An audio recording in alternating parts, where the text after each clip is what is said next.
Mother's Day. If you're getting to this reading, this is just a Sunday reading. It's timeless reading. Whenever it finds you, it's when you're needed to hear it. But today I'm filming this. It is the day before Mother's Day. So when I get this out, hopefully it'll be Mother's Day. So happy Mother's Day to everyone out there that is a caregiver. You can be a mother to anyone. I definitely think that we need people like that in this world at this time right now. We really need people in that motherly, like Empress energy where they're very caring and loving and giving. Mothers are a representation of unconditional love. And I think that's something that's definitely needed at this time. Okay, so 3 piles to choose from. The first pile here, you have the Guided Hand Tarot. So that's pile 1. Pile 2 is the Sacred Bee Tarot. One of my favorites, a new favorite. And then pile 3 is the Modern Love Tarot. Okay. So there'll be a meditation after this intro. Timestamps will be down below. So pile 1 and pile 2 and pile 3. And I'll see you at your pile. Hey, pile 1. So if you chose the Guided Hand Tarot, this is going to be your reading. All right, guys. So before we get the tarot, I'm really excited because I'm going to use these oracle cards. And these were some of my very, very favorite, very first oracle cards. And they are the Fairy Wisdom Oracles. So we're going to use these to start. We're going to put your tarot right over here. And guys, my voice is not great. Just going to go ahead and put it out there. My voice is not so great. So I apologize for the drinks of coffee.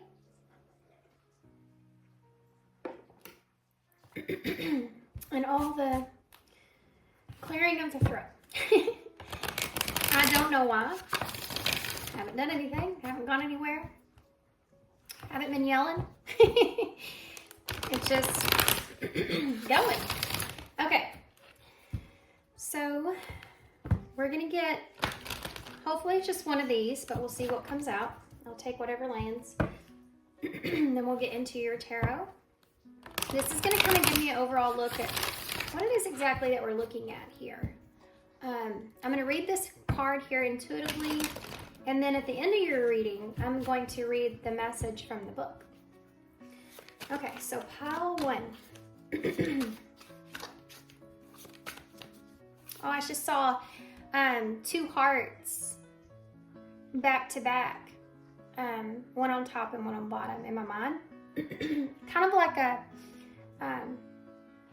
the 2 of hearts, you know, the card. Okay. Let's see. Pile 1, what do they need to know?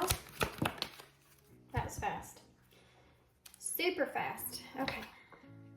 Magic Frog, number 32.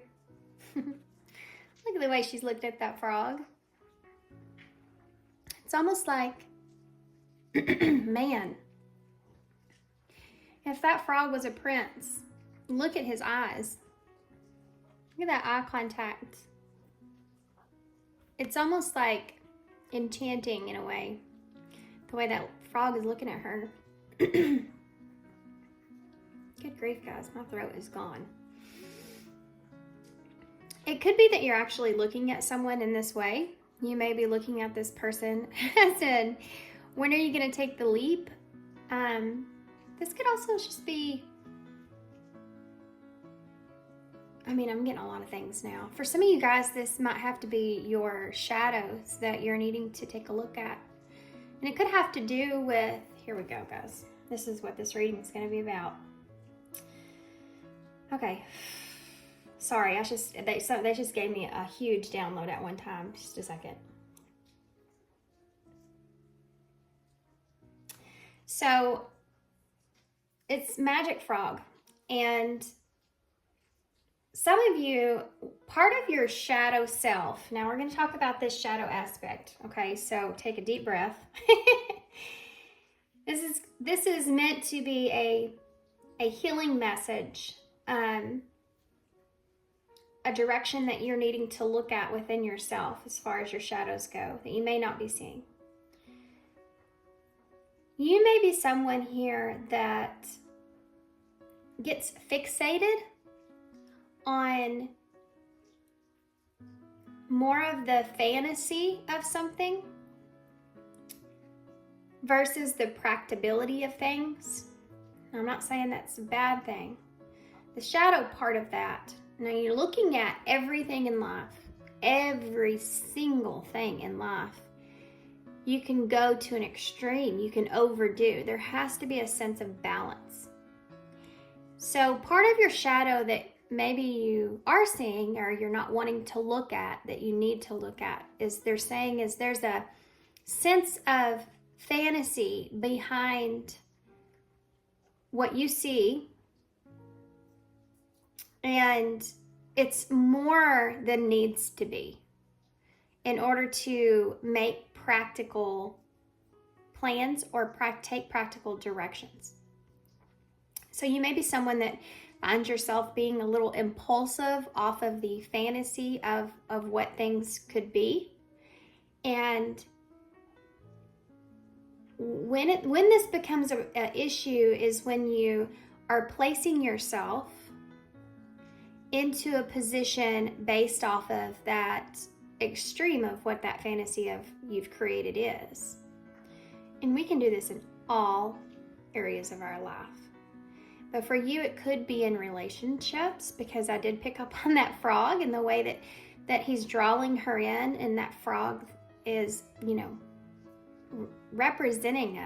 could be representing someone else in your life, or it's just in relationships where you get fixated on the gaze, the fantasy.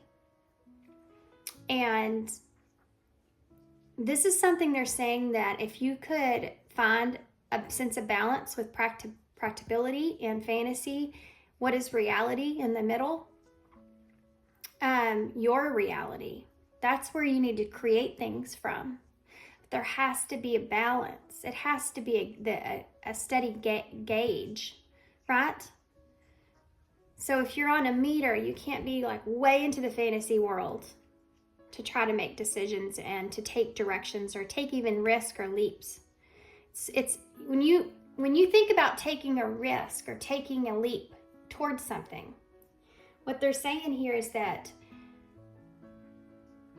you can't be completely reckless with the fantasy of what you've created. You have to have also that sense of practicability there so that you can stabilize things, so that you can grow and experience new things without the unnecessary baggage. Because when we do things based off of living in a fantasy, mostly we will hurt ourselves the deepest, but we could also hurt others around us in the same way. This is a shadow, okay? This is a shadow part that you carry. This comes with when you are, from most of us that experience things like this, okay, comes from when you are a kid and you are in a position to where you're not at a safe environment, or you're not in a place that is capable of a child to understand the significance of the reality of what's going on. A safe place for you to go is the fantasy world.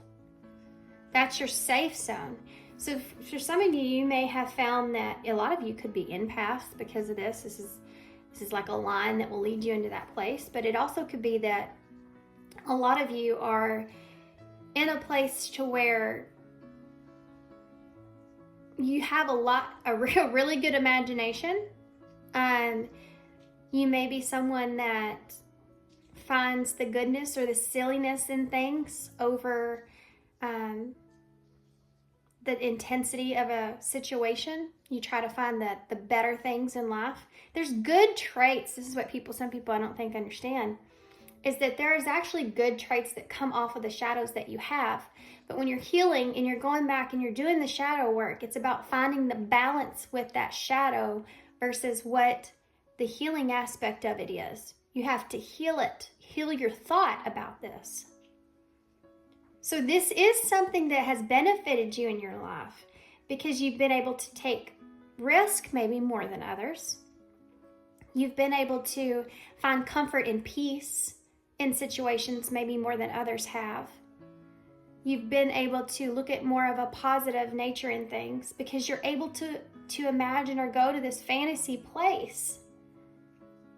But you have to learn the difference between what the child fantasy is of life versus what your now adult reality is of life, and what you are responsible for, and come up with that practical way of seeing things moving forward. And this is undoubtedly one of the most hardest, I feel like, shadows to face, is discovering this within yourself and why the reasoning is behind that. And it just like that self-awareness will just blow you up in your life, because you'll find yourself more successful than where you are, more capable, because you're learning how to basically look at something and balance out how to stabilize it in the best way possible mentally so that you can move forward, especially when you're taking leaps, when you are taking risk, and when you're transforming things in your life that are stable. I hope that made sense, because I just channeled every bit of that. But I think that is, I mean, it's really interesting. I think that when you become into this full awareness, how much it's going to affect you in your life now moving forward, and your imagination. Okay, are we done with this? I do feel like there is something else to do with communication and how you communicate to others what your desires are, in a way. Because you may actually have the ability to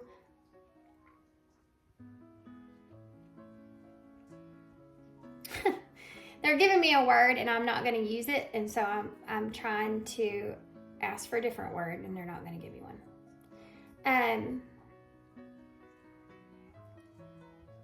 Okay. You might have the ability to negotiate situations easily. So what they're saying here is that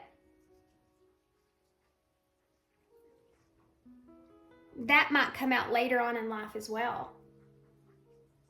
Because it might end up hurting you later if you have the ability to communicate your fantasy to someone else or to others. Do you know what I mean?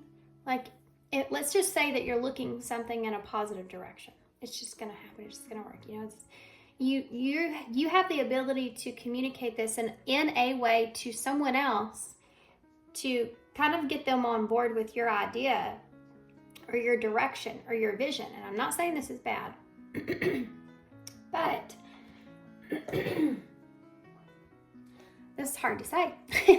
Other people may actually be fixated on that, okay? So you may actually draw in or attract some people that aren't good for you because of this. Because when you find someone like this that has that more of a free-spirited, like more of a fantasy like reality in their life, then you can actually get addicted to that in a way. That's kind of addicting in a way, you know, to be around someone that's like that. So you may have you may be very charming.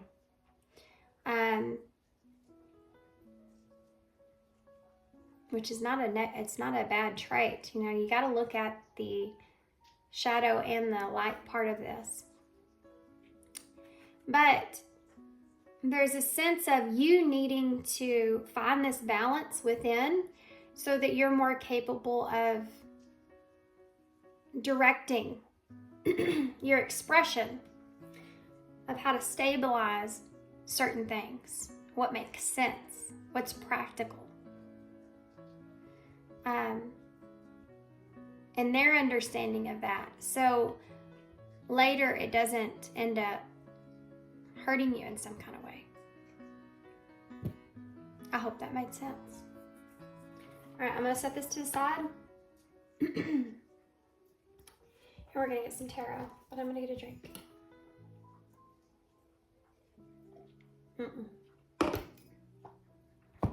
Actually, I'm going to pull one of these. For whatever reason, I feel called, and then we're going to get tarot. So this is the Wild Offering Oracles, and I pulled these out. I used to have them on my desk. I haven't used them in a little bit, but they were calling to me.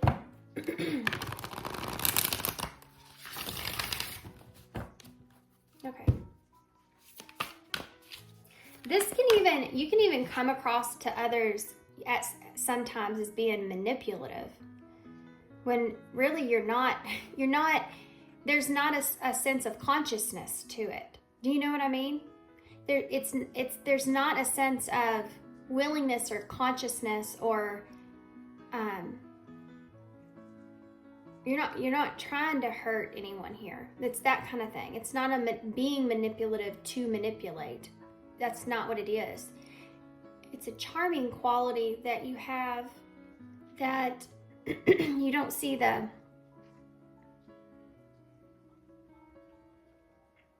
how it can hurt anyone. You know, it's kind of like it's who you are. It's in a way you're being authentic to who you are.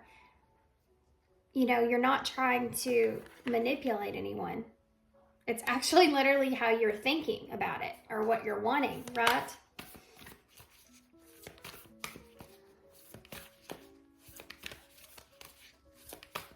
Such an interesting reading. Okay, what do you have here, Spirit? 2 cards. Now these say something on them. So we have health. Allow me, divine, to be tender and accepting of my body, no matter what elements I have now. May I always know it's doing the best that it can. Help me to be loving ally and friend to the sacred form. So this came to me the other day. I was thinking about this sacred form, your sacred form. I think I actually said it in a reading with a mannequin that came out in the bowl as a charm. This is acknowledgement of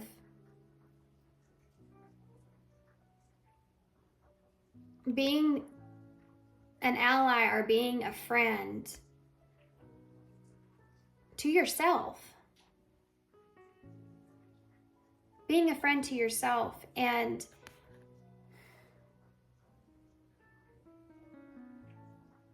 some of you may have these issues to where I'm getting kind of weird things going on here. So, okay, how to explain this? This shadow that you carry, it could transform the way that you think about your own health even, okay? You could be someone that if you think about anything that's going on with you, you could kind of venture off into a world of, well, I'm okay. Or in a more positive kind of way, but you're not really necessarily looking at the practicability of your health and that you need to take care of certain things, okay? So for some of you, this could look in the way of knowing, listening to your body whenever it's feeling a certain way and trying to figure out what it is that's making it feel that way. Now, I'm not a healthcare professional, but I do address these issues when they come out on the board. So take however it resonates for you. But I can tell you that when I start feeling a certain way within myself, and I know everything's functionable and well, I'll start to eliminate things in my diet. I'll start to find things that may be causing me some sort of harm to see if gauge if that's making me feel better or not. And if all fails, I'll go get some tests done or something. That should be kind of the way it is. And that's practical in a sense of you're not going to one extreme to another. So when you're in this kind of fantasy type place, you can also do that as well. You can kind of, you may be someone that says, tomorrow I'm going to run a marathon, but you don't really, and this is just a kind of a metaphor, but you don't really train for it like you're supposed to. And this fantasy world can also affect your health overall. So this is one of the things that they're wanting to address. And this, you coming up with this shadow and recognizing this about yourself is also going to change the way you approach your health, and and how you take care of your body, your sacred form. If that's what I thought about the other day. If we were to look at ourselves and our body as a sacred form the way that we should, it would change. If you could get that in your mindset about what it is that you're putting into your body, on your body, around your body, everything, it would change the way that you live, and how much more healthier you would be if you looked at it as a sacred form. It's sacred. And it is. This is the only thing that you have that's going to be with you your entire life. Isn't that great? And you have to take care of it to the fullest because you want to have a full, healthy life, because this is your life and you only get one. You may get more, but in this form, sacred form, this is it. And there's always a lesson behind what body you're in, I feel like, in whatever lifetime you're in, There's always a lesson behind why you're in that particular body type. Yeah. And it could also be part of for some, it's part of their soul purpose is their body, right? And, yeah. Anyway, okay. I don't want to get too far in that. We have mistakes. Oh, man. This fantasy thing here with mistakes. So this is going to be something that's going to be sinking in after you become aware of a shadow that you have that you didn't see before, and you start to go through that process. This is like a small thing compared to this, okay? Here comes the healing, guys. So this is a smaller perspective of it, still just as important, but taking care of your sacred form and staying practical there. But mistakes, this is going to be the harder part of the healing, the shadow, okay? It says, allow me to know that it's okay to make mistakes. Let me always take care of the inner child so that he or she feels loved no matter what. Oh my God, that just hit me so hard.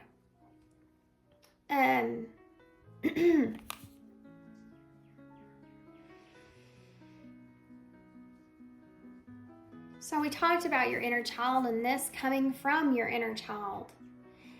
And they're saying when you start to go through these feelings of shame and hurt and guilt, and because now that you're in this self-awareness, you're going to reanalyze how this shadow has affected you. And that's going to also entail how has it affected others and the practicability of life, and not being more in that fantasy world in that way. This is going to bring through the shame, the guilt, all these feelings that don't feel good, and judgment. Judgment's here. That's what happens. Judgment is after the light shines on you things, then judgment comes, the sun to judgment. And you're being called to face the reality of these feelings that come up. Now, how they're saying to deal with that is with mistakes, knowing that you make mistakes, but it comes from this inner child wound that you have. And remembering why it's there, like we talked about, because you were in a place to where you needed that fantasy world for a sense of survival, for a sense of safety. And how it has also, like I said before, benefited you in your life as well. You have to keep reminding yourself of that. You have to go back to when you were a child and you experienced these things, and how that you needed that at that time. You have to still love that shadow, love that part of yourself. This is how. Let me always take care of the inner child so that she or he feels loved no matter what. You have to love that part of yourself no matter what. You have to love that part of yourself no matter those feelings that come up. It's about having compassion for yourself because of that.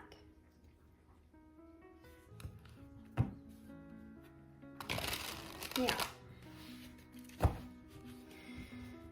Okay, let's get some tarot. 3 swords and justice. Libra energy. There's that balance.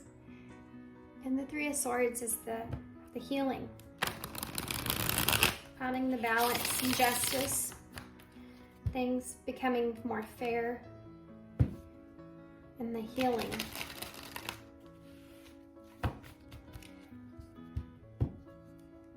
When you say to you, I'm healing, I'm on a healing journey, I think some people kind of, there's different ways of looking at it.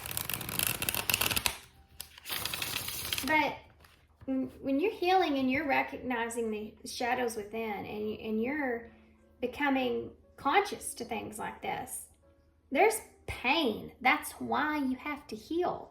This awareness coming into the light is painful. It's not an easy thing to heal. That's why they call it falling into a dark night of the soul. Scary down there. It's scary there. Okay.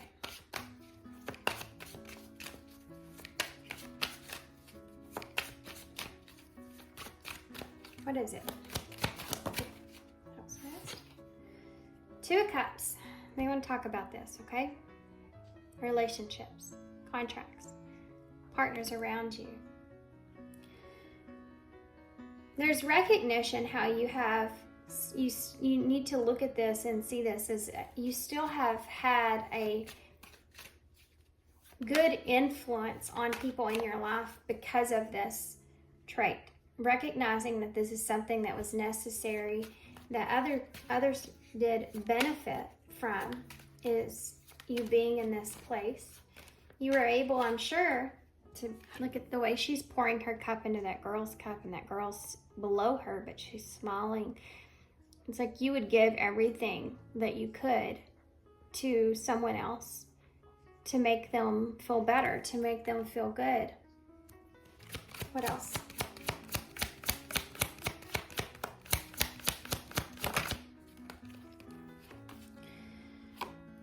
This is the, I forgot, these are all like this. The 9 of Wands.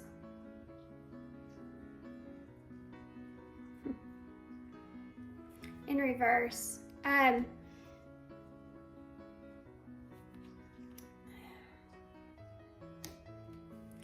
This is when something gets so overwhelming. When things get so overwhelming. Give me one more.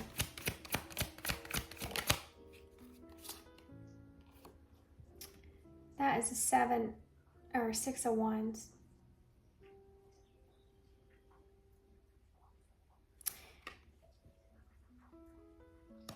deplete yourself sometimes even. Okay, so here we go again. Here's the other thing with that. Since you have this kind of fantasy reality sometimes, and you see other people that you recognize that pain in them as a struggle, you recognize that pain that they have inside of them as you recognize their inner child in the way that they are suffering in some sense, in some ways, in your life. You see others in a way of that. And that's like your trigger, right? But it makes you want to help that person. It makes you want to be able to show that person what you have to offer, how you've survived, how you've gotten through that. It's almost like you can see someone else's empathy in a deep way. It's almost like you can see someone else's pain because that's what you identify with. It's like your inner child sees their inner child suffering, and your inner child wants to go over to them and pour everything you can in their cup because you know what that feels like and you want to make it better. So you could find yourself overly giving to others, almost to where you completely just deplete yourself to try to make someone else see something in some way. And you can even get frustrated with others in this way because you see them hurting and you know what to do to get them to stop hurting. So you try to convince them of seeing it in the way that you're seeing it, so they'll stop hurting themselves or they'll stop hurting. Because you know how to do this. It's how you do things. If they don't see that, if they can't see that, or if you can't, it's not about fixing that person. It's about you feel their pain so much so that you want to help them so much. But when they are not capable of doing it or helping themselves, it could make you even frustrated with that person. Like, why can't you see what I can see? What needs to be done? So you need to look at it like this, because this is your way out. This is going to make you feel better. And this is a good thing. It's not a bad thing. The bad thing is when you deplete yourself in order to do that. Because some people in this world, in this life, they're not going to be able to have the ability to do what you're doing fully. Because maybe they had a different experience, or maybe they have just the trauma is different. What they've experienced is different, so they do things differently. And that might be frustrating for you at times because you see it as a challenge. You want to be successful in helping that other person, even if it's through your own depletion. This is something Spirit's saying you need to find balance in that. It's attached to the shadow here. You have the Lovers in reverse and the Ace of Swords. This can even look in the way of love, okay? When someone else doesn't see the relationship or look at the relationship like you look at the relationship. This is their breakthrough here. This is the truth. This is a breakthrough here. This right here will change you so much when it comes to your relationships. And the ability to get the other person to see clearly how you're seeing something, even if they don't see it in that way. You have this truth now. This is your breakthrough from this. It's going to help you from getting hurt even. The Knight of Cups in reverse. No surprise there. This can be a fantasy world. Like you are jumping into relationships off of the fantasy of what could be and not actual practicability or reality. So too much so. And again, depleting yourself, putting yourself fully into like diving deep into something and then there not being any foundation there or ground. It's like jumping off the cliff but not having solid ground there when you go to land. It's not there.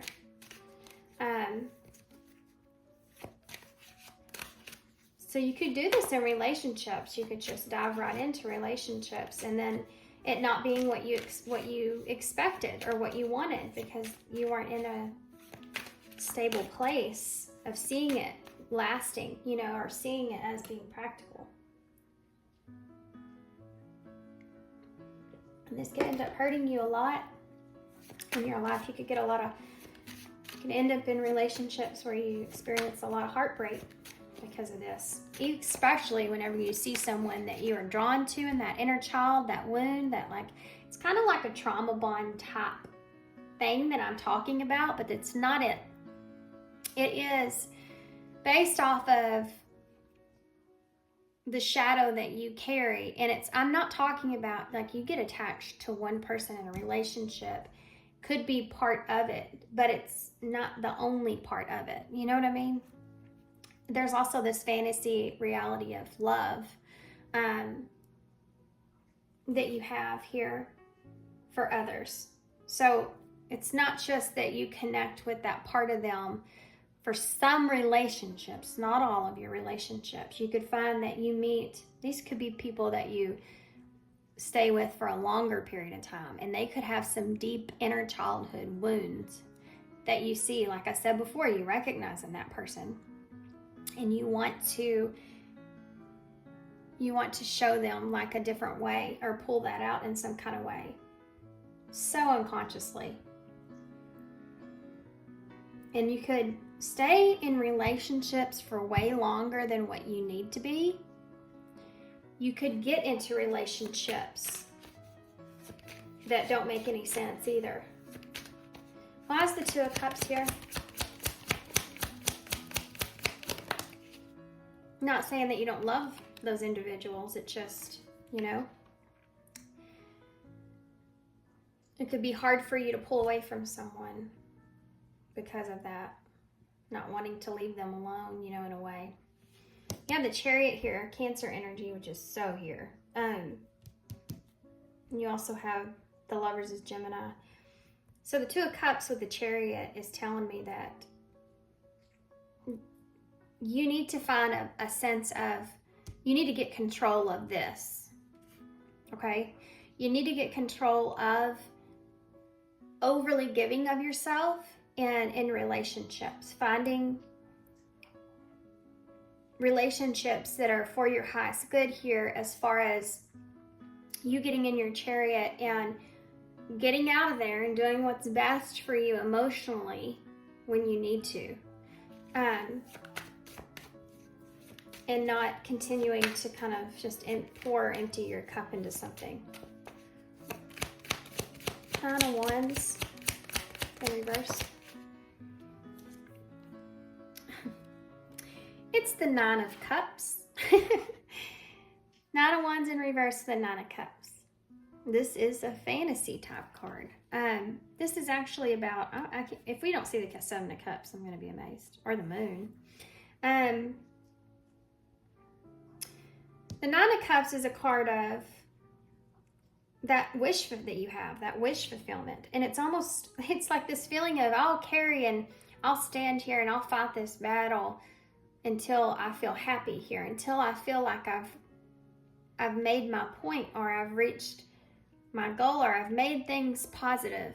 It's almost like you're this, like, I don't know, some kind of I'm thinking of the Good Witch off of Wizard of Oz, and she just kind of waves her wand and makes everything and everyone feel better and have everything that they need. You know, it's that kind of energy, but it's depleting.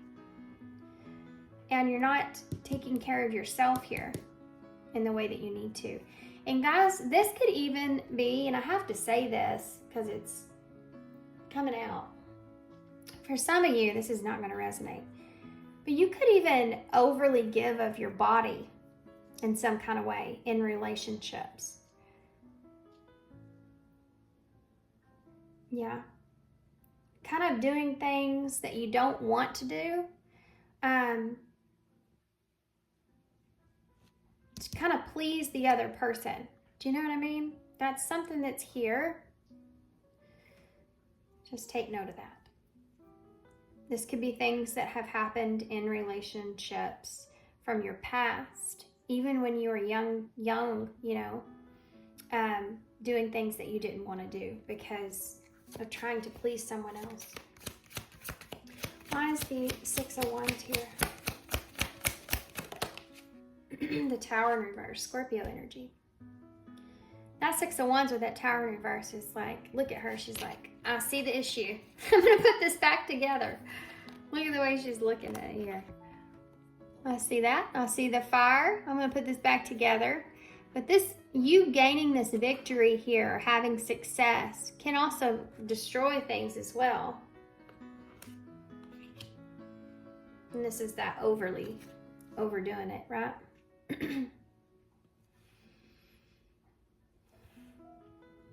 Needing to care for yourself and get yourself out of there before things get to the point of destruction, right? This is where that frustration comes in, because this is a sense of pride. Having too much pride to know when to throw in the towel, it can kill us, right? When you're fighting a battle and fighting a battle and fighting a battle, and you don't know when it's time for you to say, enough is enough,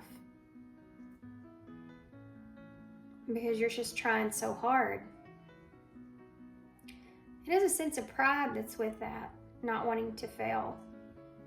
But it's not, you're not taking care of yourself and what you're needing. And this is what the Chariot's saying here is, please, can we take care of ourselves here and your higher self, you know, can we take care of ourselves here? And we need to pull ourselves out of the situation before it reaches the point of no return, or it reaches this breaking point here. This is something that you need to recognize. Yeah, look at that. There's your breaking point, the Nine of Swords.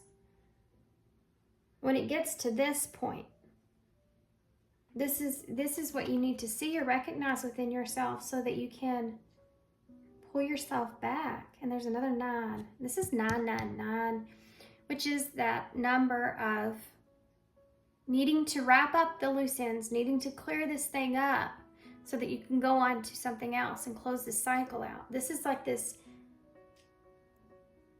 final like hurdle of things, like let's get out of here before it gets to the Ten of Swords, and then that causes some sort of very significant pain.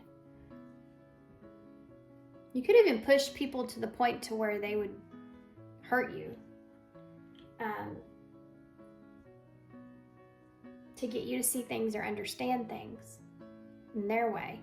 You push people, if you're pushing and pushing somebody to their breaking point, you know, this could be that as well. Like there are some guys that you just can't make somebody see something. But you can sure hurt yourself trying.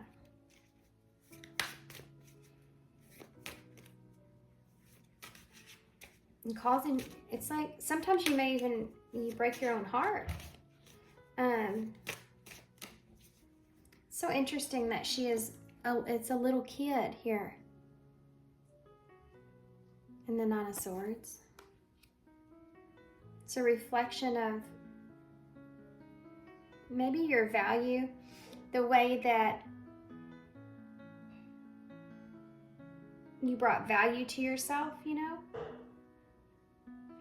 Sorry, my son's in the kitchen now and he's distracting me. Why is the Knight of Swords here in reverse? Trying to figure out what he's doing in there by noise. King of Cups. Well, Scorpio energy. King of Cups. You may idealize some people here. This may be someone in particular as well. I did say that with the frog when they first came out. You may idealize this King of Cups energy, this Scorpio energy, but this is about controlling your emotions. So there may be people in your life that you see as something as they're not. You kind of create that fantasy around that person, but it's not a reality or of who they really are. So sorry, I had to pause to help him for a second. And my window's open because it was raining like perfectly this morning. It was so nice, like that soothing kind of rain. You have a 3 or a 2 of Wands here in reverse at the bottom of the deck with the World. There may be a particular relationship with someone where maybe you had a lot of deep emotions for this person and it ended up not being exactly what you thought it was. Or maybe this person never offered you that cup because the Knight of Cups is in reverse, and that could be something that you're holding on to. You have the Devil here and the Ace of Cups. King of Wands, guys. You may have somebody here coming towards you, a new relationship coming towards you. But this could also be something this could be your energy. This whole thing here could open you up to someone new if you can heal past this. King of Wands, it's Aries, but it could be Leo, Sagittarius energy as well with the Ace of Cups. This could open you up emotionally and you could actually end up with someone. That Devil in reverse is that shadow being taken away. The fear of a relationship here being taken away. And you have the World in reverse. For some of you, there could be someone here that you haven't fully ended things with, or that's coming back around with that World in reverse. And you're going to see this person kind of differently because you're different. This relationship is going to be kind of different. But you have that 2 of Wands in reverse, which is it's your bottom of the deck overall energy.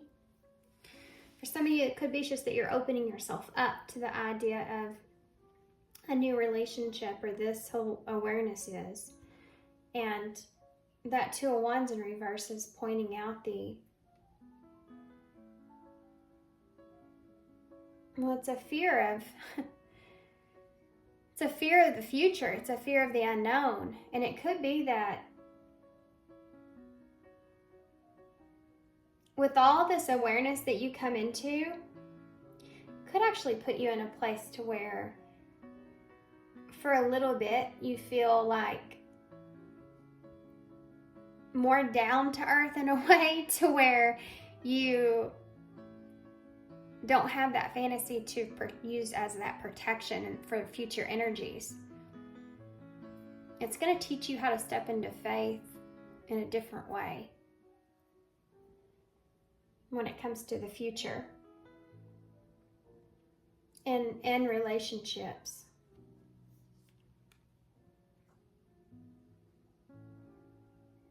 This is going to be the next barrier here for you.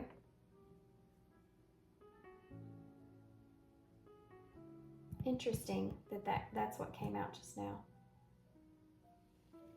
I'm going to pull some of these real quick, and then we're going to read the card that we started with. And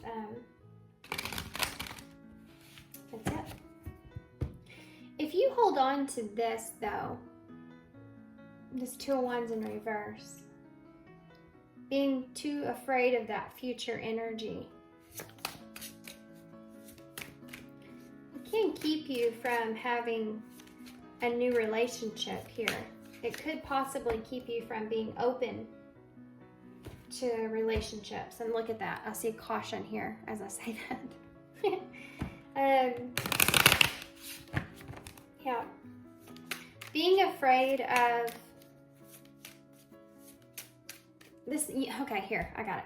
You may go through a period here, guys, where you are a little bit afraid to get into a new relationship with someone.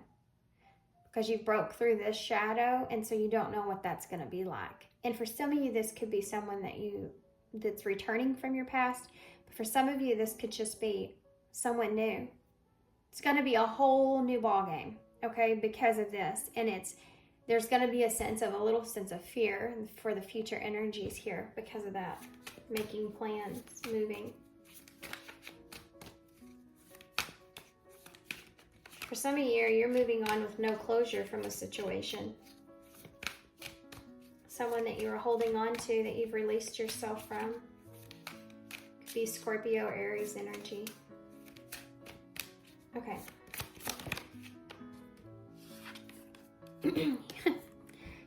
Healing. I see support and strictly sexual. For some of you, it could be that someone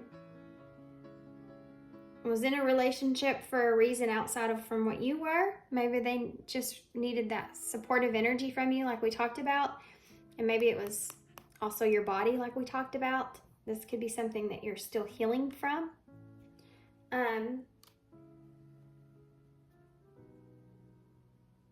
This could have been a part of this whole entire thing.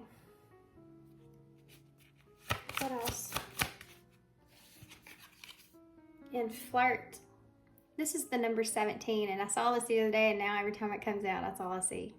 Flirting with the future. You know, flirting with a wish that you may have. Something else here, though, is that flirting with fantasy. This is what you're healing in a way, right?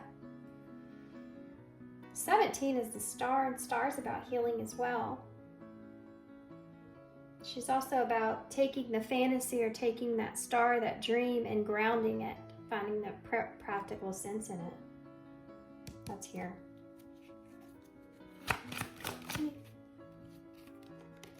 Divine counterpart, guys.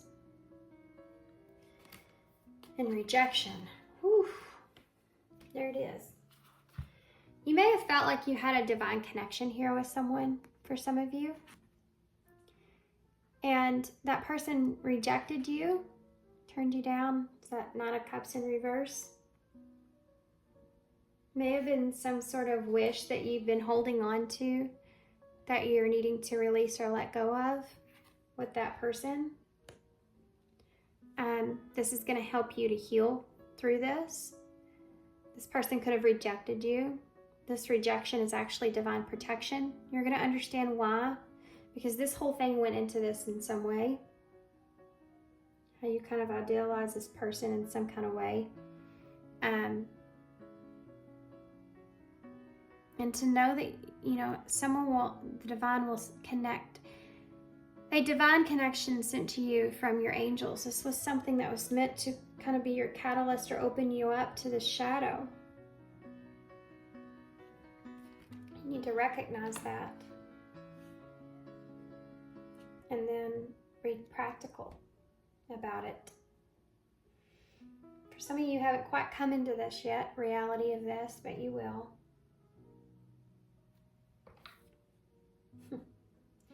Time spent alone, reflection on the past and current situations. This will come in a period of solitude. And you'll need a sense of a time to kind of allow this reality of this to sink in. Okay, let's read what it says here. Number 32, the Magic Fairy. Oops. Okay. The key word is child. That's awesome because it's Mother's Day. But let's see. Frog fairies know how to be childlike. Oh my goodness, guys. I promise y'all I don't know what these are. There's no way I could memorize that, but still, this is crazy. They encourage innocence and imagination and make us believe in miracles. If we have drawn this card, you are being asked to pay attention to that small child part of you. This is blowing my mind, guys. This is blowing my mind. So exactly what we were talking about. Nurture her with playfulness and kind words. Praise her accomplishments. Let her splash in the mud puddles or sing a silly song. Let her giggle. Help her to find magic in everything that she sees. For some of you, I feel like this, you may be thinking of your daughter when I'm reading this. Lay off work a bit and take some time from joyful fun. If you have forgotten how to play, then just ask a fairy or a small child to help you remember. They know what to do and will guide you every step of the way. Keep an open heart. Fairies and small children have open hearts. Believe. That's something here with you, is that you've always had this open heart and believed in things, right? Wanting others to see that. Visualize yourself holding your small self in your arms and rocking and singing her a lovely lullaby. Tell her how much she is loved and how special she is. Feel your hearts connecting as the child snuggles up against your chest. Visualize the healing of all tears and wounds as that energy just dissipates and the void is filled with loving energy. Now the child is ready to play. Hop on it. Oh my God, that last part got me so bad. The chant is, I am the child within. The child within is me. Together we once again begin to live and dream. We play beside a wishing well. We run among the reeds. We cast about our eyes to see beyond the troubled seas. No longer do we sit and mope about what could have been. Today we reach the stars and shout for what are on the mend, so be it. Have a pillow fight with a friend. I just had a pillow fight with my son last night, my 6-year-old. That's so funny. That was awesome. This is the number 71, just in case anybody needs to know that for whatever reason. 7 is about alignment. It's a divine number. And 1 is about new beginnings. Okay. So guys, let's get some charms and I'll close here. In my pillow fight with my son, I did tell him, you don't know, but I'm a champion from like 1990, so you're in for you're in for a fight. We had fun. Okay. Oh wow, y'all have the mushroom next to the star. So that mushroom obviously is there, you know, that shadow that's coming out there that you're doing the healing work on with that star energy. It's awesome because you have healing and you have the star here. See? It's cool. So you also have the sorry, I got distracted by stuff in the bowl. You also have the crow here, so seeing a higher perspective now moving forward. You have the moon, the new moon actually, so a new moon may be significant, but this is also just about new energies coming in, releasing things of what was and letting new energies come in. We have endurance here with the cheetah. The cheetah may also be relevant for someone out there. Maybe that's your spirit animal is a cheetah.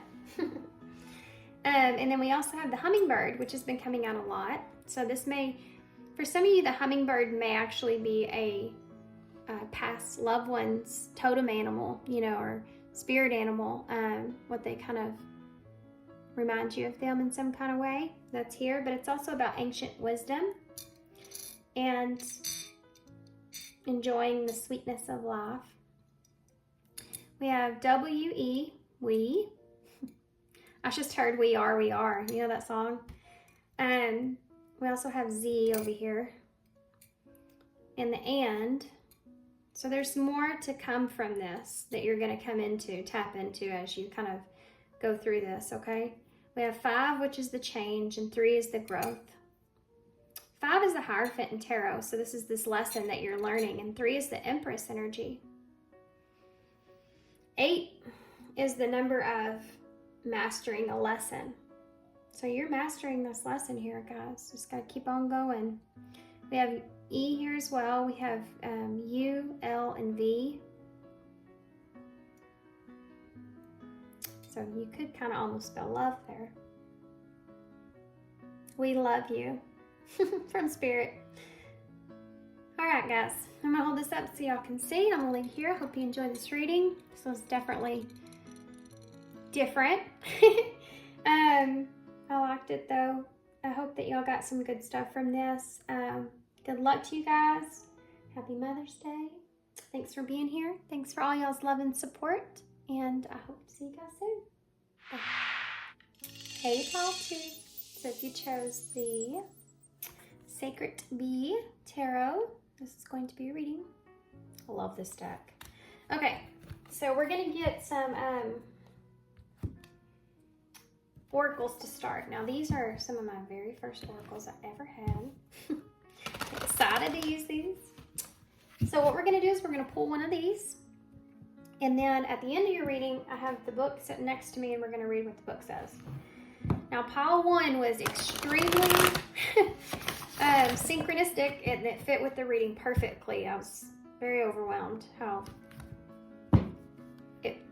well it fit with that reading. It was crazy. So I'm really excited to get y'all's out and see what this is about.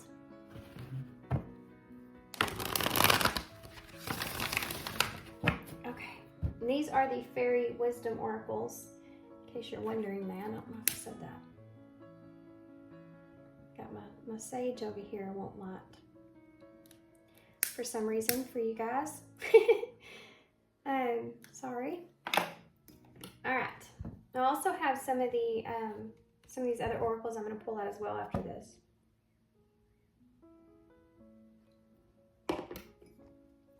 Okay. One more shuffle since got to talking. Call 2. Call 2. What's call 2 need to know?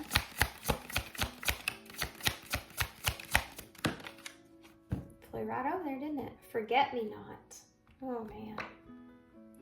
Number 6.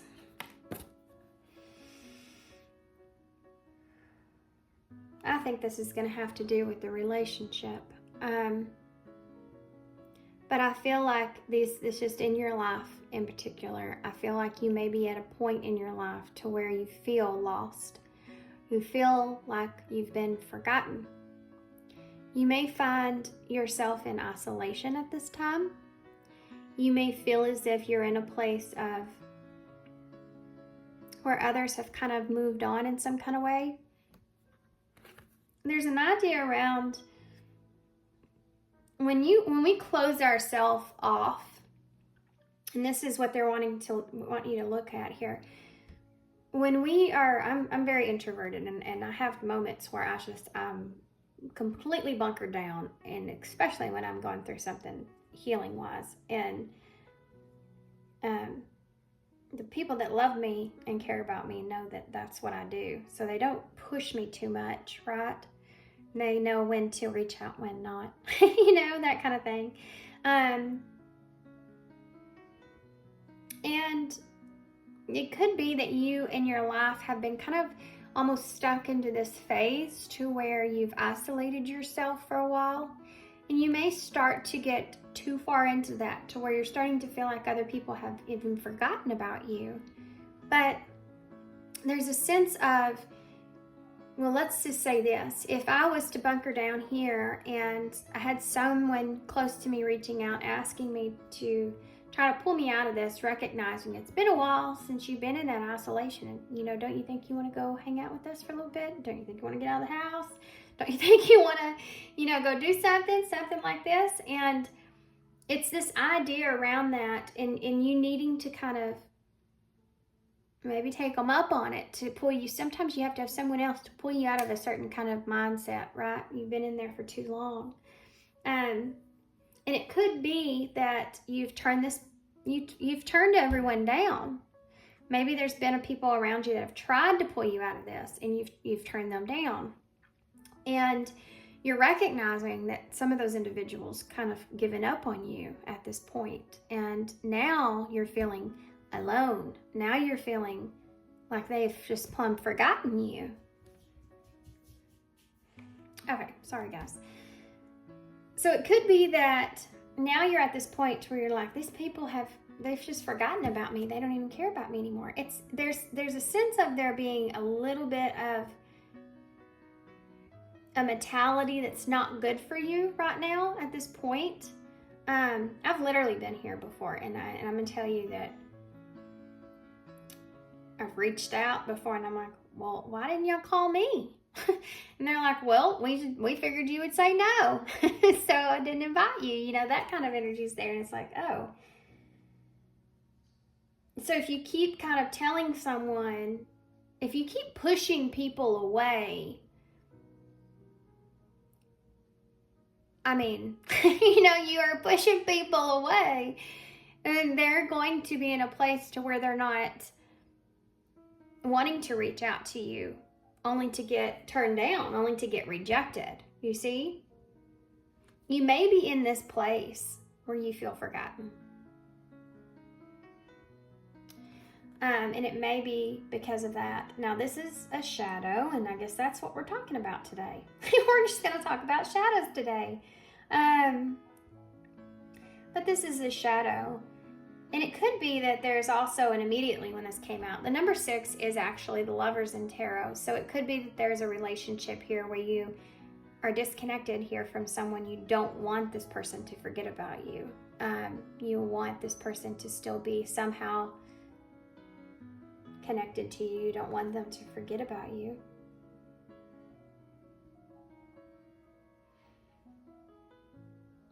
Yeah, and it's like you have other people or other things around you that are like trying to maybe get you see or acknowledge something, but you're not looking at it being there. This could even be spirit trying to get your attention off of this and where you are, but you're kind of just sitting and focusing on your own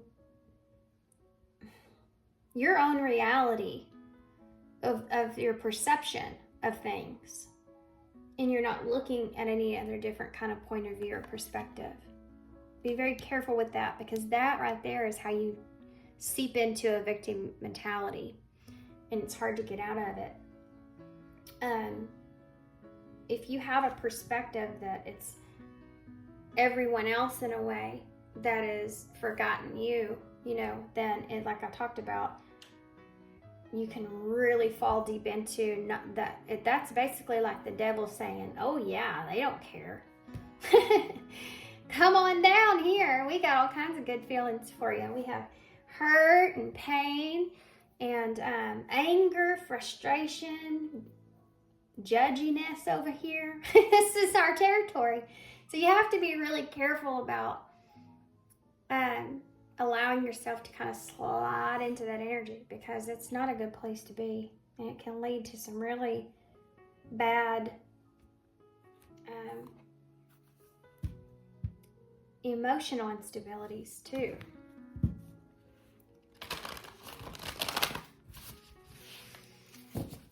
Not very good psychologically. That's what I want to say. It's not good for you psychologically, okay?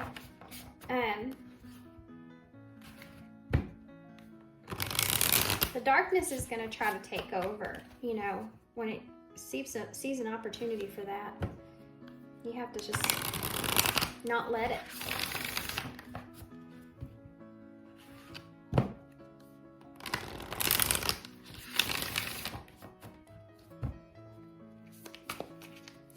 thing about life is it kind of keeps moving no matter what we're feeling. You have to learn to move along with it. You have to learn to pull yourself out of things to survive. Not to survive, but to live. To live. You want to be able to live.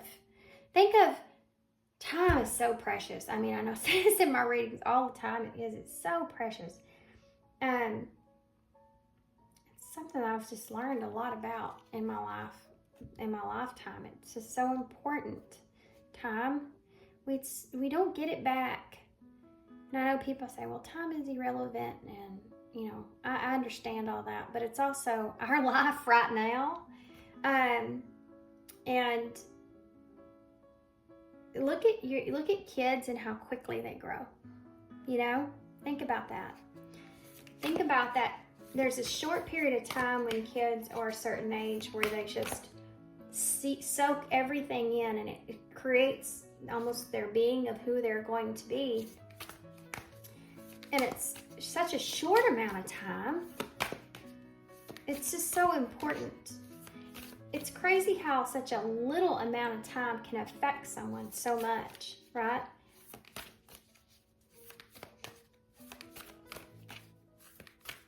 There's something to do with time and you being a victim of that. I don't know why I heard that in my head. Maybe you're being a victim of the reality of time and how long it's been since you've been in this place. There's a sense that you could be really living your life right now in a more blissful way, you know?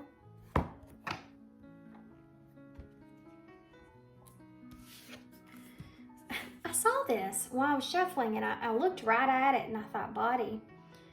And show me, divine, how to love and fully care for this body. Please give me the radiant miracle of accepting my body as it is. For some of you, you may be in a place to where you don't want to. Maybe you can't. Maybe you are disabled, or maybe you are in a position to where you can't actually put yourself in a place to where you can do things like other people. So there's a part of you that may feel like other people have kind of forgotten about you because you can't participate in certain things. For others of you, this is more of a self-conscious kind of thing that you have about putting yourself out there. Maybe you're different from what you were, or maybe you're comparing yourself to others. There's something to do with this in your body that you're needing to pay attention to because it's hurting you. Whatever perception that you currently have over the capabilities that your body has at this time, the perception of it is what's something that's hurting you and keeping you isolated, and it's a time killer, okay? It's stealing your time away from you. And this is what they're wanting to address. I got it. Okay. Guys, whoa. You may resonate with pile 1 somewhat. Because in pile 1, I closed my eyes during the shuffle and I saw 2 hearts up on the top and bottom, kind of like a two of hearts, a card. And you have that on this card. You have a heart here and you have a heart here. Just like in my vision, except mine were red. These are blue. Wild. Okay, had to point that out. That's pretty crazy. I saw the Knight of Cups. Okay, so what else does pile 2 need to know here with this? Really? There's the Knight of Cups. How crazy. All right, well, I can't unsee that. Let's see what we have. We have the Knight of Cups.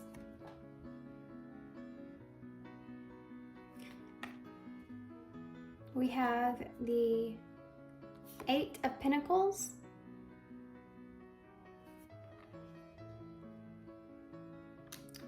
The Star in reverse, Sagittarius energy. No, Aquarius energy, sorry. It's hopelessness feeling. The Five of Wands. And King of Wands in reverse.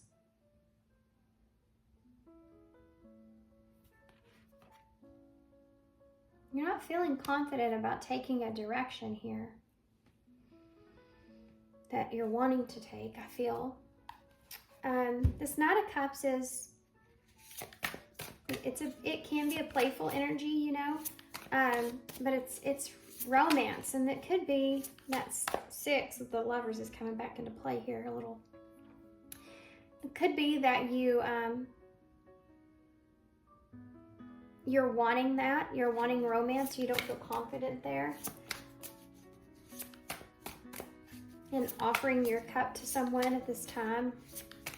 Or it could be romance that has hindered you in some kind of way with someone.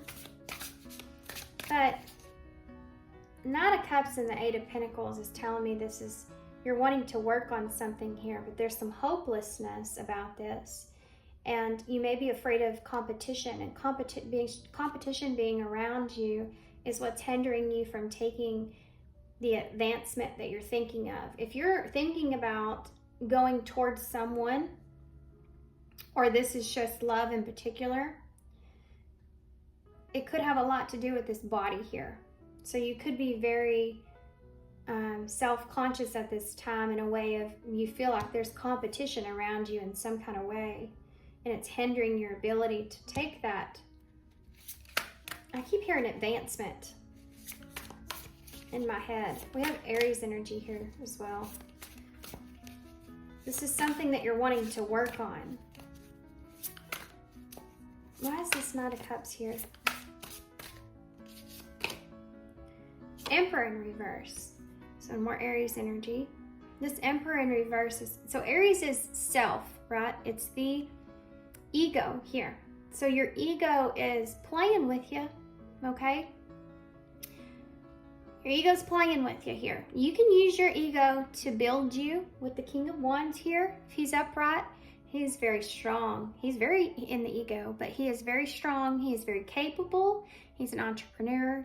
He goes after what he wants. He's very passionate about that. And he's driven. He's has a lot of courage, and he has a lot of bravery. And because he knows, he's just driven. He's driven off of passion of what he wants, knowing that he's capable of getting it. If he was walking into a place, he would feel very confident in his looks and his approach and how direct he was. You know, it's that. You know, in reverse, it's the complete opposite of that. And right next to that, you have a Five of Wands, which is about competing with others. And that's what I'm seeing here. Emperor being in reverse with that Knight of Cups is you don't feel confident enough to take the lead here and offering your cup, perhaps, in something. There's a want to, but you're in this way of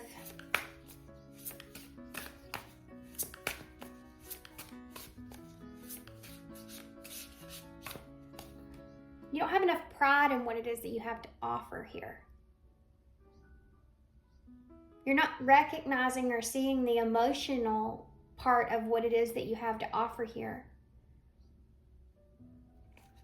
Why is the Eight of Pentacles here? This is what they're wanting to talk about. You're not seeing, you're focused on the exterior, not at the interior of what it is that you have to offer here in a relationship.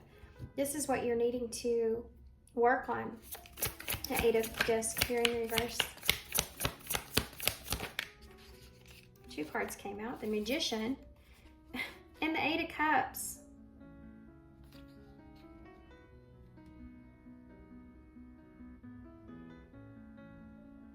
So with that two eights, this is Gemini and Virgo energy here. This is what you're needing to work on. There's some things here. I mean, the Magician can be that you have all the tools you need to walk away from something. there's something to do with maybe something from your past that you made a choice that wasn't a good choice, or you made the wrong choice, or there's something to do with your emotions there that you haven't quite fully walked away from, that you're needing to walk away from. So it could be that that's hindering you. There's a sense of healing that needs to go into this in order for you to really feel powerful, feel like you have the tools to play out what it is that you need. You may also continually tell yourself that you need to kind of work on certain things, or you don't have what you need yet, or you're not in a position to be at where you need yet, or something like this. You may continually kind of tell yourself this, and that's an energy of keeping you in a place where you're kind of stuck here. It's kind of like you're telling yourself excuses or you may have every idea that you're going to try to manifest a process of growth here in some kind of way, but you don't actually take the action towards it. This could look in the way of, and this is just out there, but I want to open myself up here, but I don't feel confident. I need to work on myself and develop this confidence within myself. But then you start to feel helpless or hopeless. You may allow other things or outside parties, even people from your past or past relationships, hinder your ability to do this. This could be judgment that you feel like others would I just heard they're all going to laugh at you in my head. So judgment with others, in some kind of way, and how you need to, with that being there, you could manifest this hopeless feeling. This is like a wish that you feel like it won't come to reality. And there's competition here. So someone or something here that you need to heal from your past is hindering you from moving towards your dream, your wish. Why is the star here?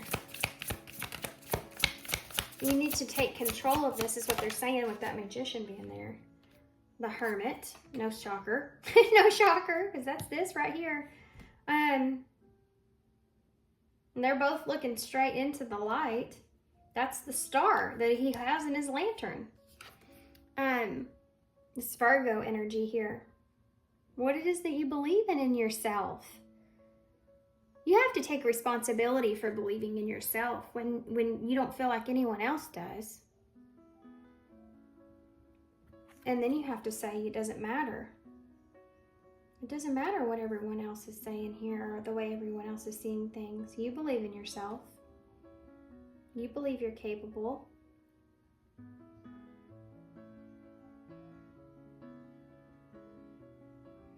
You have some kind of wish here that you want.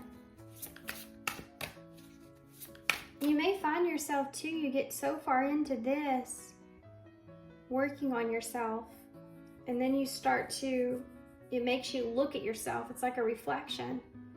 And when you start to reflect on what hasn't happened for you. And then you start to compare here. And that can cause you to go into this deep soul searching where there's needing to be healing that's done there. He's looking right at that Eight of Cups. And the Eight of Cups is the ability to walk away from something that you know is emotionally, it's not good for you, and you need to, even though there's some emotions there, you need to get out of that. It's coming from the Seven of Cups, and it's like you're needing to get out of that world of possibilities of what things could be, and actually move towards where your happiness is. You have to pull yourself out of it. This is what they're saying you need to work on. You have the tools to be able to do this, but you allow yourself to go back into this hermit energy every time. Once you get to this point where you're like, yeah, I can do this, I'm going to do this, I feel good, I feel confident, and then you're like, well, just let me work on this one thing, or let me just kind of, but what about this? And And then you kind of get into this mindset where you get stuck. And then you start to feel helpless. Then you start to compare, and then you're not confident again. Interesting. Why is the 5 of Wands here?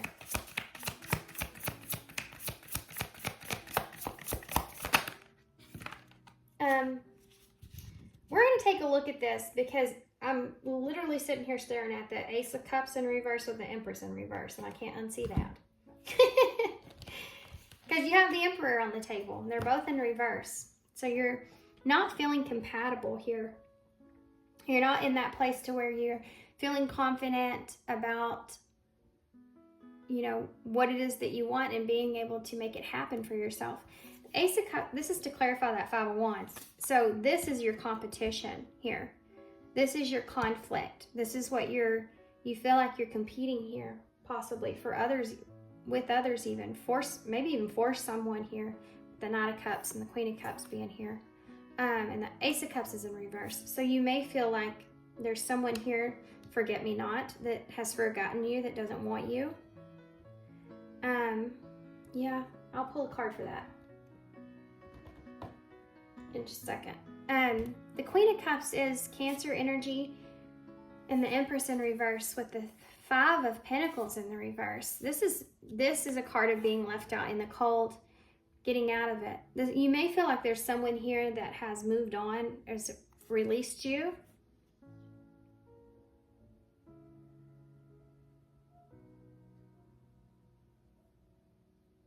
There could have been someone here that's turned your offer down, or I think that you're just afraid of this.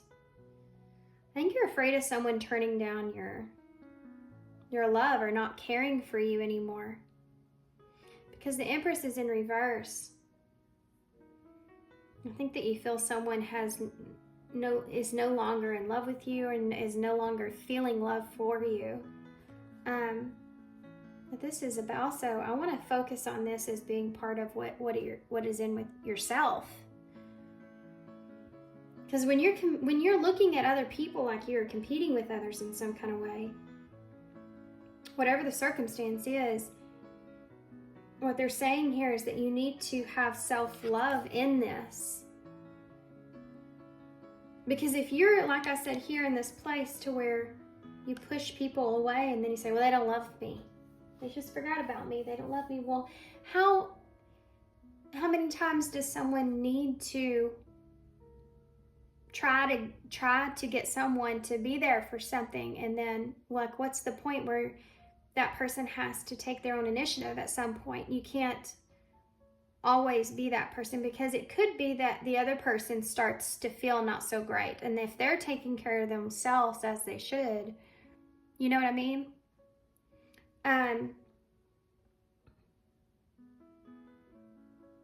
It's like me trying to get my son to zip line. He wouldn't do it. And I'm like, come on, you can do it. It's so much fun. You're going to love it. I knew you'd love it. You know, you're going to love it. It's great. He's like, I can't do it. I just can't do it. His little brothers do it several times. He wouldn't do it. And then I talked him, try to get him to do it, you know. Come on, Shell, you can do it, you know. And all these things. And he's like, no, I can't, you know. And finally I was like, okay, well, I'm just going to leave you alone. Because it started to irritate me. Because I knew how much he would love it. I'm like, I'm going to leave you alone. I'm going to have to leave you alone, I guess. And I left it. And next thing you know, I look over and he's going to do it. And I'm like, oh, you did it, you know. And he had to figure it out on his own. It's kind of like this. You have to figure out on your own that you're worthy of it. You can have an opportunity show up at your doorstep. Any point in time in your life, Spirit's like, here you go. Here's an opportunity. It's up to you. If you look at that and say, I'm not good enough for that, then, you know, then you're not going to have that. And so that's what they're saying here. I think there's someone, obviously there's someone here that cares about you. For some of you, there's someone here that you're wondering or questioning. And I think that you're wondering if this person has someone else, or if there's competition around them, or they don't love you anymore, or care about you. But this Queen of Cups is upright, so there is love here. She's the Queen of the Cup. Queen of Cups. but they're not investing into you at this time. This person, I feel like, is trying to get themselves out of the cold. So I don't know if you've pushed them out the door or what, but this isn't going to resonate for everybody, but this is here, okay? That's why I kind of gave two versions of what I was seeing there.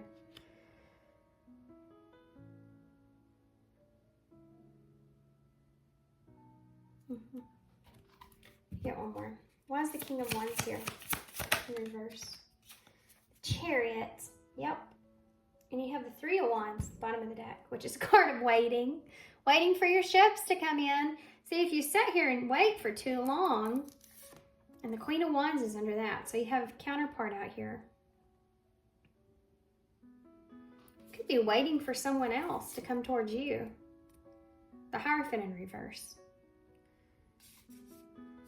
Waiting to feel confident, those there. Waiting to feel confident. Chariot, to clarify the King of Wands in reverse. Cancer energy. Let's talk about this Chariot. This is about getting yourself into a well-balanced... Tater. That's me. Yeah, windows open. Tater. I'm right here. These dogs are supposed to be so smart. I don't get it. He's a little... Tater's my soul animal. He's been with me for lifetimes. For real, that dog, I swear to y'all. But he's such a hippie, that dog. Anyway, okay. Sorry, I get sidetracked. This Chariot energy, getting yourself into a better place emotionally is your responsibility here, is what they're saying. And if you don't feel as if you can do it, you can't do it. And sometimes we need help, but we still have to take the initiative to ask for it. You can't sit around and wait for someone else to offer you the help, especially if you've turned it away several times.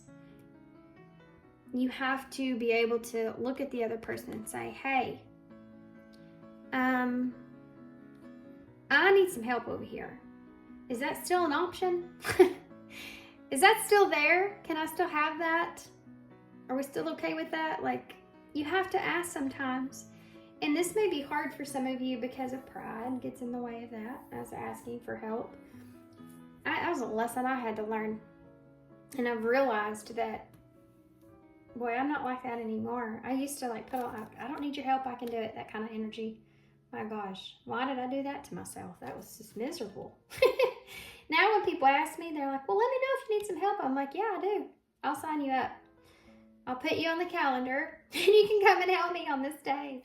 I'm not afraid to ask anymore. I know that it's why we carry such heavy burdens in our world. When we have all these people that we can connect with, you know, we're like, you know, ants. We should be working together here, not against each other. So anyways, this is about these two Cancer energies that are here. So you may be heavy into your emotions at this time. Cancer's in Venus right now when I'm filming this. So there you go. Very sentimental kind of space that you're in. But so you're kind of leaning into this, you know, heavy at this time perhaps.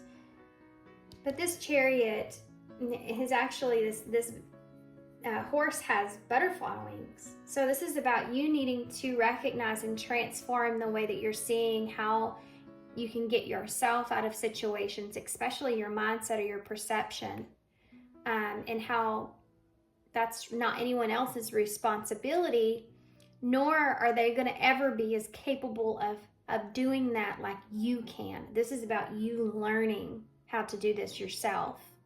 You learning to take the initiative with that King of Wands in reverse. Okay. I want to see this person here, anything about this person that we can pull, because this is for some of you. This won't resonate for everybody, but there is someone here you may have turned away from even to try to do some soul searching. And maybe you feel like this person's kind of long forgotten you since.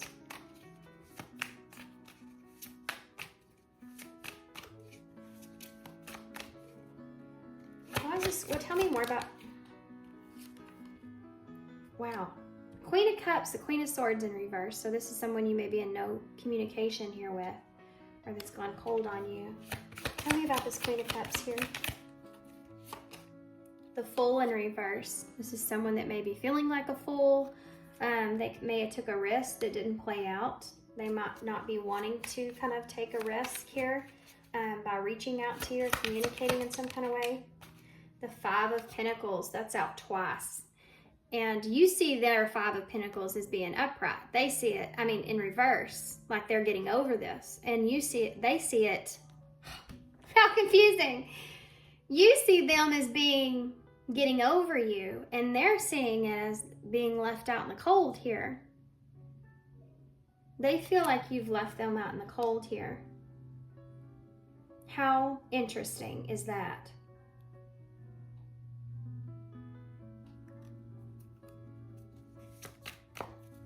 How interesting is that? I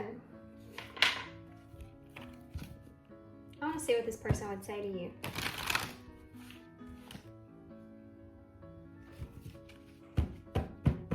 What would this Queen of Cups say to pile 2?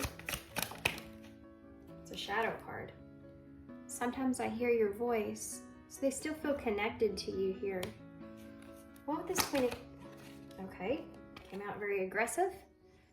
I carry a piece of your soul with me in every new experience that I have.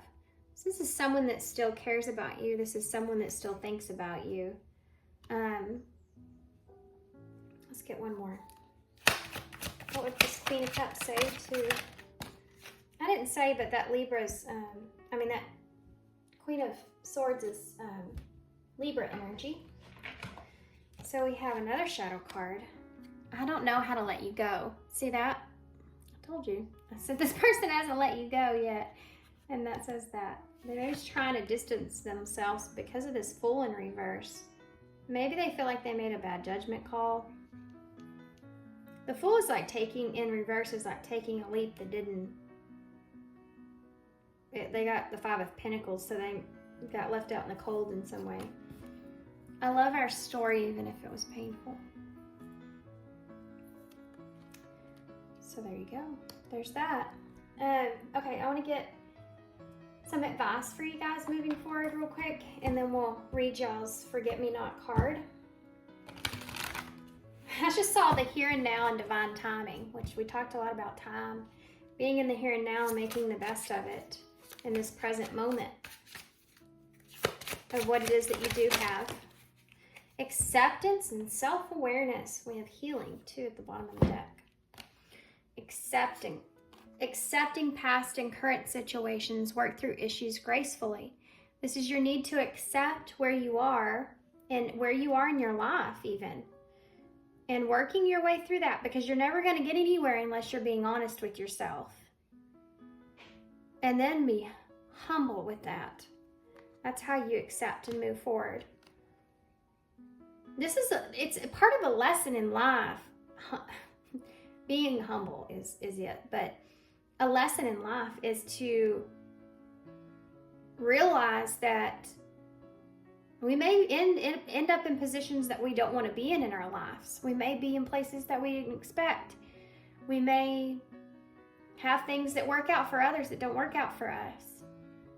But being honest with yourself there is the only way you're going to start to get out of it. If you sit and think about it and you isolate yourself and you keep yourself in a certain way, you're not taking that action towards physically doing something about it.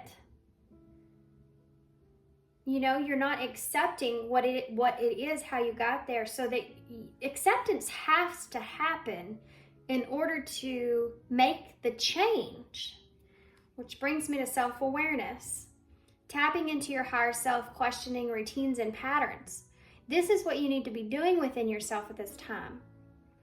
Questioning the pattern of your thought process of how things go, because there's a repetitive energy that's here with you guys right here.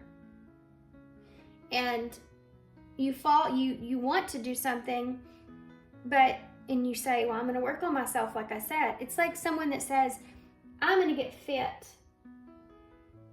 And then you sit and you look at fitness videos or you look at other people, or you look at diets, and it just ends up making you feel worse. And then you never actually take action. You say, well, I'll just work on it. But then you start to feel hopeless and you fall back into your hermit energy.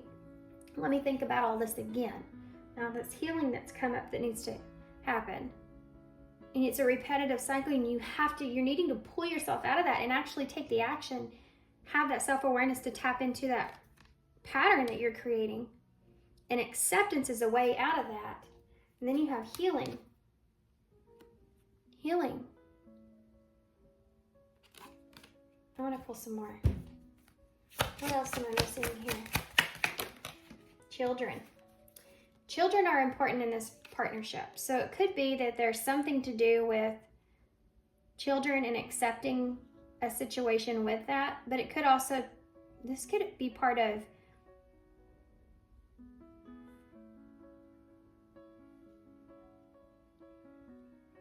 okay, this isn't going to resonate for everybody, but I have to say what I'm feeling. Some of you growing up could have been in a place to where you were actually never able to be a child, or you were in a place to where you always felt like you had to kind of be bigger or be more mature than what you wanted or what you should have been, taking on that kind of role. And now as you're in this stage of adulthood, it's like you've created this mindset around that that you need to address, that you're holding on to, about this anger that no one else has helped you. You've always had to do everything for yourself. You've always had to do, X, Y, and Z on your own. And when we get too far into feeling anger from that, we aren't recognizing the things that we should be grateful for around us. So if someone was to come along and help in some kind of way, it's not enough, because you're so angry. There are things that you had to do on your own throughout your whole entire life, and why did you have to do those things? You shouldn't have had to do those things that you did. You shouldn't have had to be an adult when you were that age, or whatever it is. That's something that needs to be healed and addressed. I'm going to sit on that for a second. What is that about? I'm going to feel that. Here. The Five of Discs in the reverse. The Five of Cups in the reverse. Getting over that disappointment. Getting out of that feeling of feeling lost in that place. Sorry, guys. This Five of Cups in reverse. This is disappointment. In reverse is saying you need to get yourself out of this disappointment here. The Six of Cups in reverse and the Six of Discs in reverse. You may have felt like at times you didn't have anybody there emotionally supporting you through something. It could be that there's individuals around you that didn't know how. Or you could have had to deal with something emotionally on your own way too early for you to understand it. This is disconnecting. This is not feeling like other people understand or get you. That Six of Discs in reverse is like, it could be that you overgave of yourself, or you felt like you had to. This could also represent, waiting for or needing someone's help emotionally and not being able to get that from someone. There's an imbalance in this. You may also always say to yourself, I always feel like I'm more there for other people or care for other people more than they care for me. This is a victim mentality here in a way. And some of that very much might be true, but it's also embedded and rooted into a part of you that was developed through childhood of not being able to be that, and anger around that. And this is what they're saying. This is that disappointment that you're carrying here, that you're needing to get out of here with that Five of Cups. This is getting over something that caused you pain, that caused you... There's a word I'm looking for here that's not coming to mind. The Five of Cups can be a card of being It's like it's crying over spilled milk, really. That's what most people say, which I hate that expression with this card, because if you've ever been in this Five of Cups energy, that's the last thing you want to hear. Because emotionally in your mind, there's pain and hurt and regret and remorsefulness and all kinds of feelings that are going on there that do not feel good at all. But you're not recognizing that you have 3 cups here and you have that 3 of cups here. You have 3 cups here of something that you could have, but you're focused on these 2 cups of what happened to you or what you've lost or disappointment in that. And it's affecting you in your life in other areas, in relationships, of not taking help or not taking, being grateful for certain things, not seeing the significance in it. And that's that perspective shift that needs to take place that will help you to move forward in your life, help you to take action when you need to. There's that 3 of Wands still at the bottom of the deck. I'm going to pull a card for this over here, for this healing. Resolving issues, solving inner conflict with others, healing past trauma. At the bottom of the deck. So this is it. That pain, that I feel like mad. Like there's this anger that you're holding on to for that. Being done wrong. And you could be automatically getting into some relationships in your life where you already have this impression or imprint that person's going to do you wrong, because that's the way it always is. And you need to change your perspective of that. Communication, putting in the work, and soul connection. There's somebody here. There's somebody here, and this is holding you back here from communicating with this person. Actions that help achieve goals, building a path for success, and this is what we've been talking about, you taking action. Communication, soul connection, putting in the work. You have to change this or flip this around, or your perspective of how you're seeing this, waiting for someone here. And instead of waiting, just taking action, feeling confident and ready and capable of that, not holding on to any kind of grudges or wounds that someone here has forgotten you. Is there someone here that's hurting with that 5 of Pentacles? They feel abandoned. They may even have some wounds that they're working on themselves when it comes to that. Can you give me more card for healing this over here? This 5 of Cups energy. Sure, why not? Self-sufficiency, that's awesome for this right here. You may be able to, for some of you may have ability to be a service to others, but you may find yourself, this is the pile 1 as well, kind of came through. There's always something good about the shadow that you carry. And because you're so giving in nature, and this is part of you, and this is what's come from that childhood wound that you carry, it's made you capable of being in good service to others. And that's what you need to hold on to. Not just this anger that you feel of what having to step up is, but that you have this ability to know how to be there for other people because of this. I'm really good at being there for others. I'm really good at being at service to others. And something that in your life can bring you joy is to do that with other people. Recognizing that shadow is how you can get over this. Self-sufficiency. The ultimate self-sufficiency is relying on God. It doesn't mean hiding in a cave and saying, I don't need people. This is awesome. Instead, it's saying, God is my source and I am willing to receive all the help, love, and support that wants to come. Exactly. Take a screenshot of that. You need to reread this every time you're feeling a certain way. That is awesome. That is awesome. This is this right here, putting in the work and communication, especially if there's someone here that's took a risk towards yours, wanting to help you in some kind of way, or there's something there. But you have to communicate. You have to put in that, has to be kind of an equal thing. Okay, let's read your card here, and then we'll get some initials to close. Number 6. Departures. Oh, this is a long one. Okay. Are you more along your path in life? Wait, I don't know why I said it like that. That's not what it says. I am dyslexic, so bear with me. Okay. As you move along your path in life, there may be experiences and people that you leave along the way. No matter what sorrow that may bring, always look for the gift that they have given you. There is a gift within everything that comes your way, and it is up to you to allow this gift to be recognized for what it is. Perfect.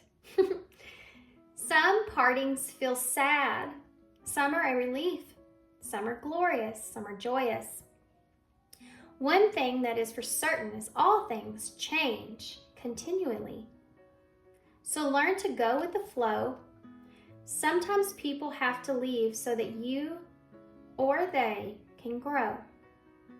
Sometimes they come back, and sometimes they don't. Ask the fairies to help you with your feelings in order to move forward. Life is continuous and non-ending. One does not move to another city or stop existing just because you no longer can see them. So it is with passing from the earth plane. Life continues, but we here on earth cannot see that life in the form we used to. Without change, there is no growth, and our souls become stagnant.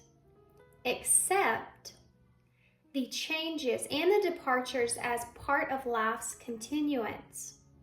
Life is evolving as it should, after all. People do not stay in their theater after the show is over, do they? It's important to examine past relationships. What did you learn from them? What did they give you? How did you bless each other's lives? Is it okay to grieve a bit but do it with gratitude? Whether they are in another city or have departed the planet, you can send them messages from your mind and they will receive them. Just be calm and relax and think what it is you wish to tell them. The angels, guides, and elements will help you deliver your message. Now we have chant is, I ask that my heart be filled with the lightness and joy of the fairy's heart. I know that all things are manifested for my good, even if I don't always see it in the moment. I receive and release those who come and go in my life with love and blessings, no matter what the circumstances, so be it. Tie a ribbon around your finger today. Surely it will remind you of something. Okay, that's awesome. I was hoping that, oh man, you never know, when you get into that, you take a risk here to, how it's going to resonate with the reading, and that's definitely helping me in my own intuition to clarify, but I like doing it like that. It's crazy how that resonated, right? Especially this card here, that really blew me away. Okay, let's get some key cards. I feel kind of guided for you guys. And we have 2, 3. So this is from the 10 of Cups, which is the spiritual and emotional fulfillment. Wanting this so badly, but then not allowing yourself to have it. It takes investment. It takes weight. You can't just have it right off the bat. It takes work. This is someone that's trying to decide if they should continue to invest in something or not. And this could be part of this for you, trying to decide if you should continue to invest into a relationship here or not. This is also this waiting, waiting to figure out waiting to find that person that you can connect with like this, or waiting for someone. We have you live in the quantum field of all possibilities. Now act like it. Spirit's kind of bossy here. There's all kinds of possibilities here, and they're saying, act like it. I wasn't meant to grab this, but I guess I'm going to. See what's coming out here. Oh, wow, I've never seen this one, but you have the 8 of Cups, which you have. Walking away from things that don't emotional attachments to things that don't serve you anymore, which is part of this past energy of this child wound that you're carrying. And the 2 of Wands is about make that plan and then go for it. Make that plan and actually do it. Willingness. You have to be willing. You have to be willing to accept where you are first before you can actually take action. The only way to have a friend is to be one. This is it. This is a good card for you guys. Do something about that today. They're pushing you towards this, having a friend energy here. Okay, let's get some, I love that. Let's get some initials. You miss friendship. It could be this person here, this soul connection that's over to the side of putting in the work, communication here. But you miss this friendship.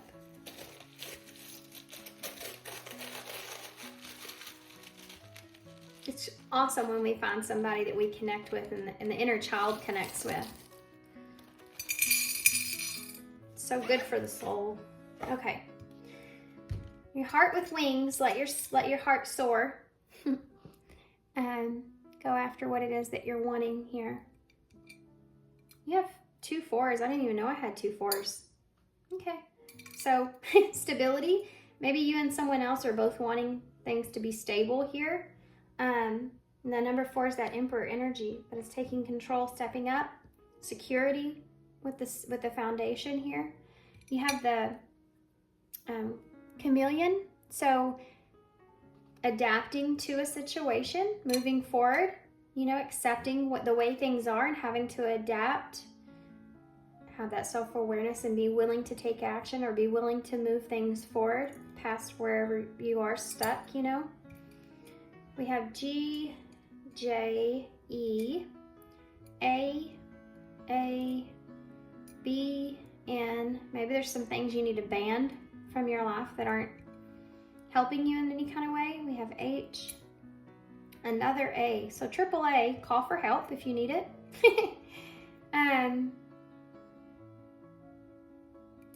I heard bed and breakfast. That came through in a reading a while back. Maybe you're thinking about going to a bed and breakfast.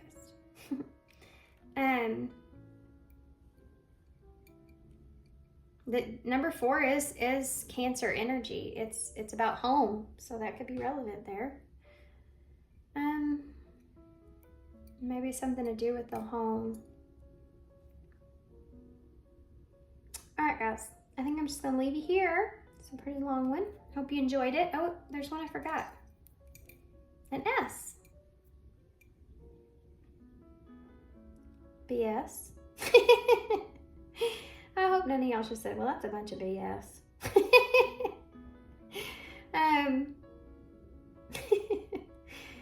What else do I see there? With that. I don't know. Okay, I'm going to hold this up so y'all can see it. Well, thanks, guys, for being here, even if it was BS to y'all. Thanks for listening anyways. If you made it this far, I appreciate you guys. But I hope it helps. I hope that this helps you to understand some things here you're struggling with. And good luck to you guys. And nobody else says it. I believe in you. And thanks for being here. And thanks for all your love and all your support and all your kindness, of course. And I hope to see you soon. Bye. Hey, Paul 3. So if you chose the Modern Love Tarot, this is going to be a reading. Guys, these readings have been really intense for me. I actually did 1 and 2, and then I had to end up taking a break, and it's the next day, so I'm not going to get this out on Mother's Day like I thought I was, but that's okay. These messages were intense, I feel like. For me, they were. The healing part of it that came through was, I guess, not what I was exactly expecting. So buckle up. Here we go. For some of you, these may be a bit triggering. If they are, and it's too much, just don't watch it, guys. That means that it's either not for you or you're just not ready to hear it. I mean, and there's no shame in that. You need to do what's best for you.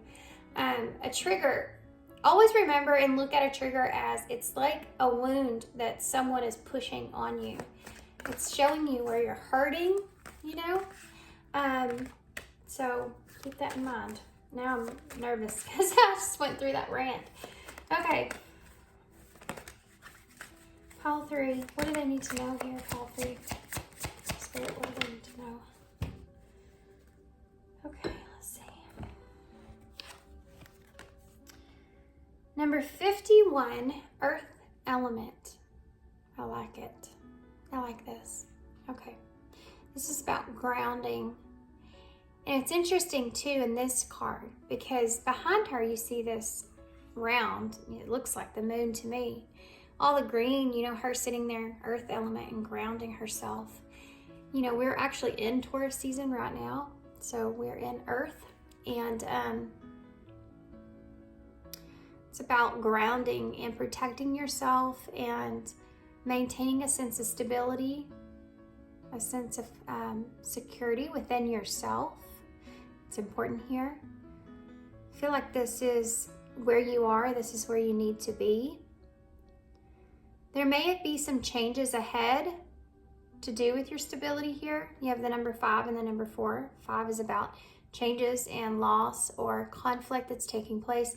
4 is your number of the Emperor in Tarot. It's about maintaining structure and providing security within yourself through these changes or through this conflict or through the loss that you're experiencing, and really grounding the idea of that into reality, right?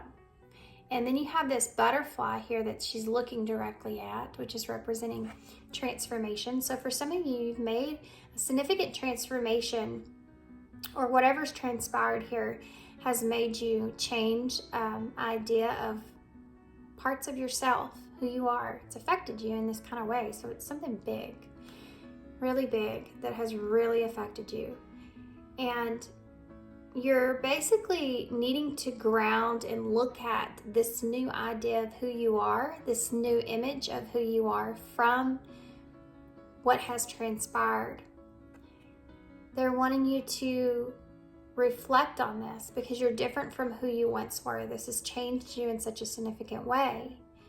And you're needing to find that sense of stability or security in who you are now, so that you are able to move forward and then finally release anything that you're still holding on to, any kind of baggage, any emotional baggage, any kind of dreams that, sometimes we need to reanalyze what our dream is. That could be you. Now that you've reached this point and you're a little different, maybe what is your dream now? Because it's probably not the same dream that you had. We change the dreams that we have as we grow, as life changes around us, life changes for us or to us, and we kind of have to learn to evolve and adapt and change with it. And that's our dreams as well. We have to change the way that we're dreaming or what we're dreaming about to adapt to where we are, what we're capable of, even if that's more. Sometimes that's less, in order to find balance and harmony and peace. I mean, we are responsible for our own inner security, and where we are. So taking the lead here within yourself to ground this new perspective or new idea of who you are now, reflecting on also the amount of growth and effort and healing that you've put into yourself up until this point. That's really, really important, because you wouldn't watch somebody run a marathon, right? They did training, they've went through the process of hurting themselves, hurting their body, all that, and then they actually run the marathon, you wouldn't see somebody do that, and then when they get done, they just go on with their, could you see somebody running across the finish line and then just like walking away, walking off, going to get in your car and leave? Like, no, you have people that surround you and cheer for you, and you get an award, you go through the celebration of what you've accomplished. And that's what they're kind of saying here, is that look at yourself, look at what you've accomplished, look at where you are. You need to focus on yourself here.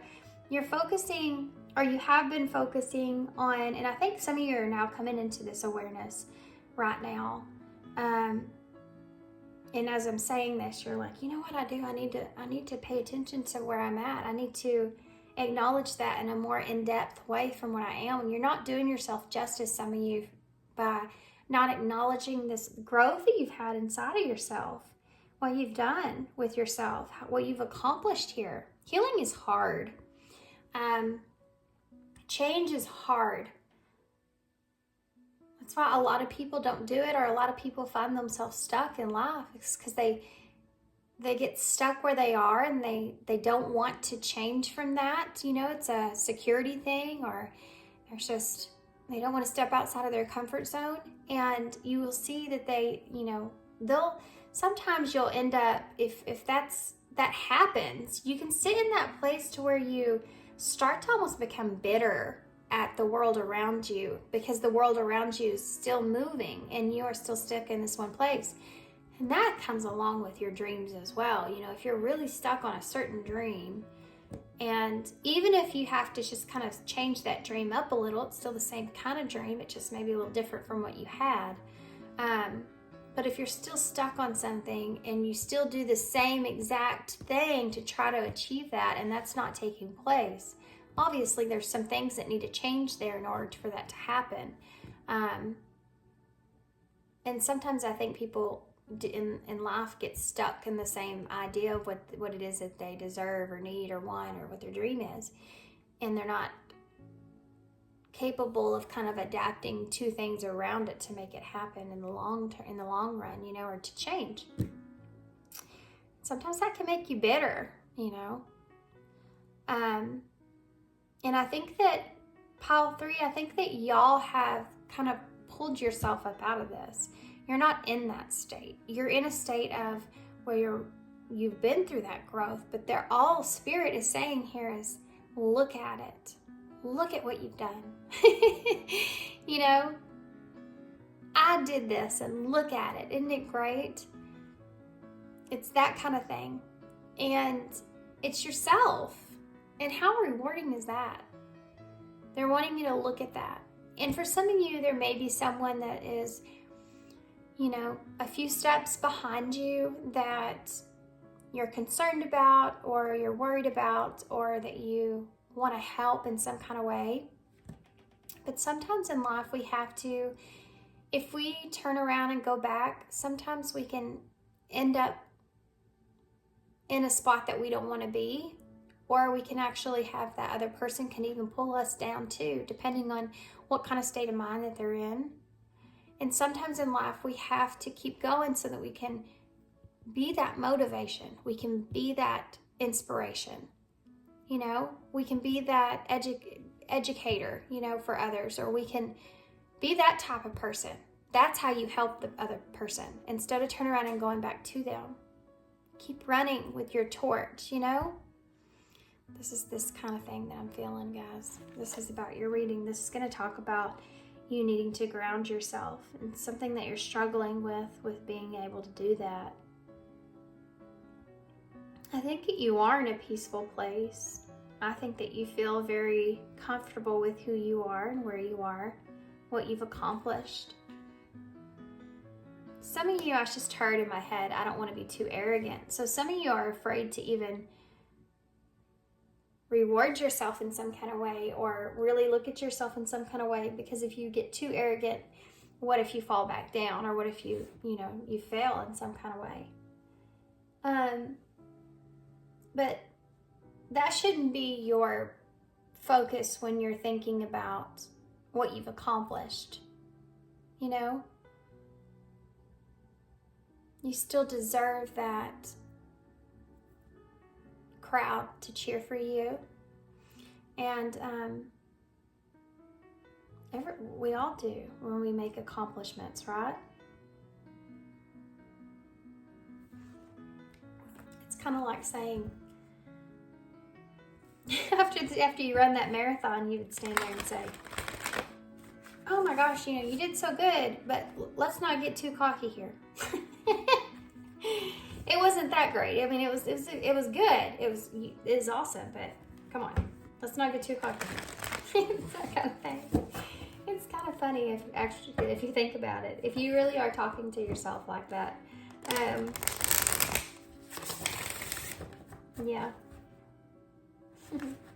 You're the one that works so hard for it. Look at that, compassion. Compassion. It's about, I feel that with this. I feel like this is about being more compassionate with yourself. You may be someone that is a lot harder on yourself than you are with others. And that could be, for some of you, because, not everybody, but you could have grown up in an environment where you had to be very independent, and you had to also maybe even a lot of others relied on you in some kind of way, or you were kind of pushed into that in an early stage. When that happens, it makes you harder on yourself, I feel like, because you're the one that has to be in control so early on. So if things don't happen, if things are forgotten, then you feel the blame for that. So as you get older, you have that kind of relationship with yourself. Yeah, it's kind of a weird thing to think about, actually. It could be somewhat of a creative block, is not trying to be too proud of your accomplishments in some way. How far you've come. It could be a creative block. Sometimes we just need to own. Sometimes we just need to own it. If you're good at it, you're good at it, right? There's a reason for that in this life, if that's the case. Truth. That's the truth. When everything is done as an offering, even the act of speaking, you get shown when to talk and when to be silent. Your words come from silence, not fear. You do the talking, dear Lord. Take me over and speak through me. Well, that's what I do. Spirit kind of speak through me sometimes. They has in this reading, I can tell you that. Or in these readings, they've been very, look at this card too, how nature-like it is. And you have the messengers of spirit there with all those birds.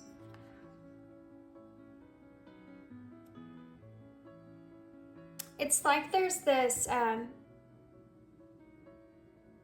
of you may hold back from speaking certain things that you have actually learned or went through or gained experience on because you're afraid of being too proud or sounding a certain way to someone else. You know what I mean? Like, you don't want to feel like other people see you as being egotistic or something like this. So you may hold back a little bit. I don't know why that came through, but there you go. My dogs, guys, I'm sorry. Your words come from silence, not fear. So it's, if others are judgmental towards you in some kind of way, it's so important. This is so important. Sometimes non-reaction to something is way better than reacting to something, especially in the heat of a moment. Like letting things kind of sit in for a minute before you respond so that you can kind of give your brain an ample amount of time to kind of sit on whatever that is. If you're too quick to kind of jump the gun on something, it may not be exactly what you think, or you may have not had that time that you needed to think about it a little longer before you say something, before you react in a certain kind of way. Silence can say so much. You'll notice too, like if you're with someone, especially in conflict of some kind, if you're silent, you'll start to notice more, or that person maybe even communicate more because they may even be getting upset due to your silence. It's a strange kind of psychological thing that happens. Anyway, it's weird, but if you're in conflict with somebody, I would suggest maybe, I don't know why it is when you're in conflict and someone is calmer than the other person, it makes that other person like even more upset because you're not getting upset like they are. You're not reacting. Anyway,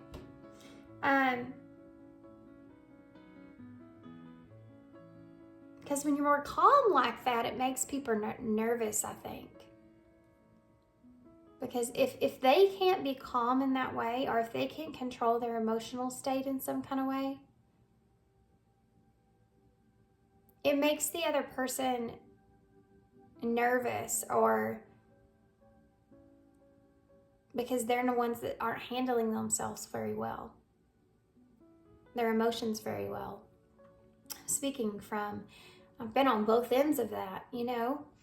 I used to react very swiftly. It's gotten me into some trouble. I've learned more and more to get out of that. And this is this energy I'm feeling here, guys. This peaceful, staying grounded kind of energy. I heard this thing once where it was a story about a Buddhist who was speaking to a crowd.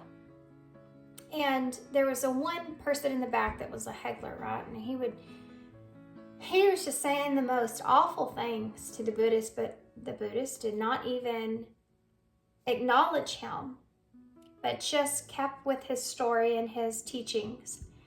And at the end, the guy, the heckler, walked up to the Buddhist and said, "Why, I've been saying horrible things to you. You didn't react to anything. Why are you reacting?" And he said, "Well, when someone speaks to you, is addressing you in some kind of way, look at it as," and I'm paraphrasing, "look at it as a gift.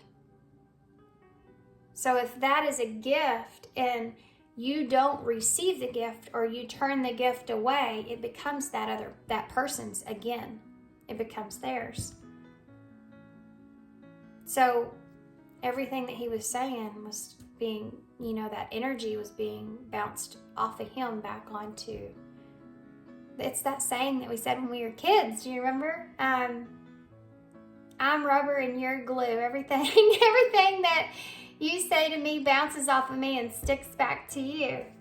How funny. I've never thought about that really before, but that's what that is. Truth. Thanks, Spirit. I forgot all about that. I don't know if everybody had that saying, but I remember I did. I used to say it to my sister like crazy. When everything that's done is an offering, even the act of speaking, you get shown to talk, when to be silent. What else? Anything else for call 3? For some of you, this is advice on a subject that's coming. Something may be coming as far as a conflict goes. I just literally watched too last night this hilarious thing with Beyonce. If y'all watch her in interviews, if you say something to her that she either doesn't want to reply or she disagrees with, or she's not going to address it, she'll keep repeating the same answer, whether it's no, yes, or whatever. She won't go into any more detail. It's hilarious. This came out in Paul 2, self-sufficiency. The ultimate self-sufficiency is relying on God. It doesn't mean that hiding in your cave and saying, "I don't need people."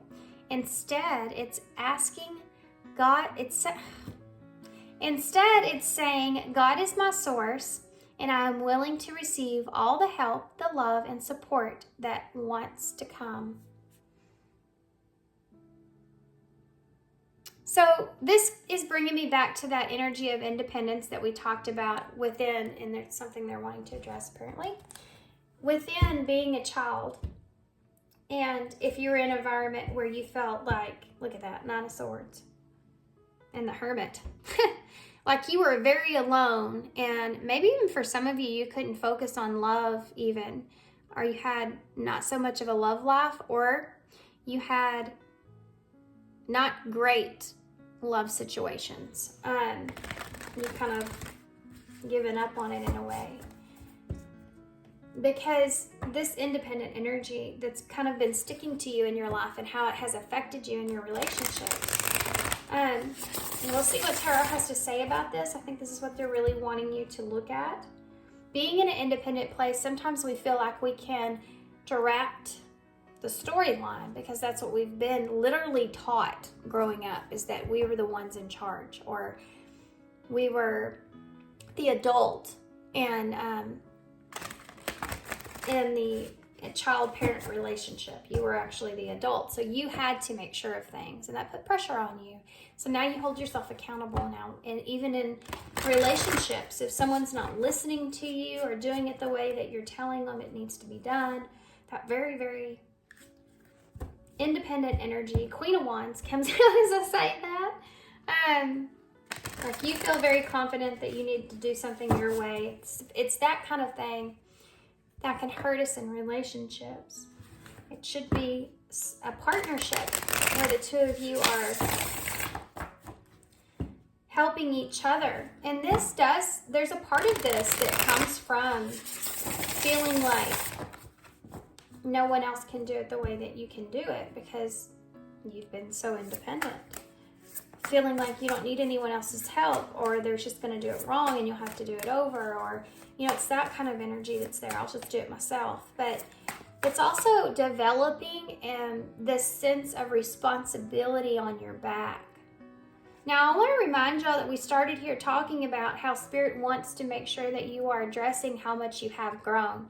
So it's not saying that you haven't grown some from this and understanding this about yourself and the shadow that you carry in a way. It's that you need to acknowledge that you have grown so much and be thankful and grateful and reward yourself for that. Show yourself compassion there. It's just saying that there's more here to this that can help also release some of the burdens that you place even on yourself at times. Being willing to receive all the help that you can. Okay, sorry, I had to pause for a second. All right, let's do this. So we want to tap into pile 3's energy, Spirit. Pile 3's energy.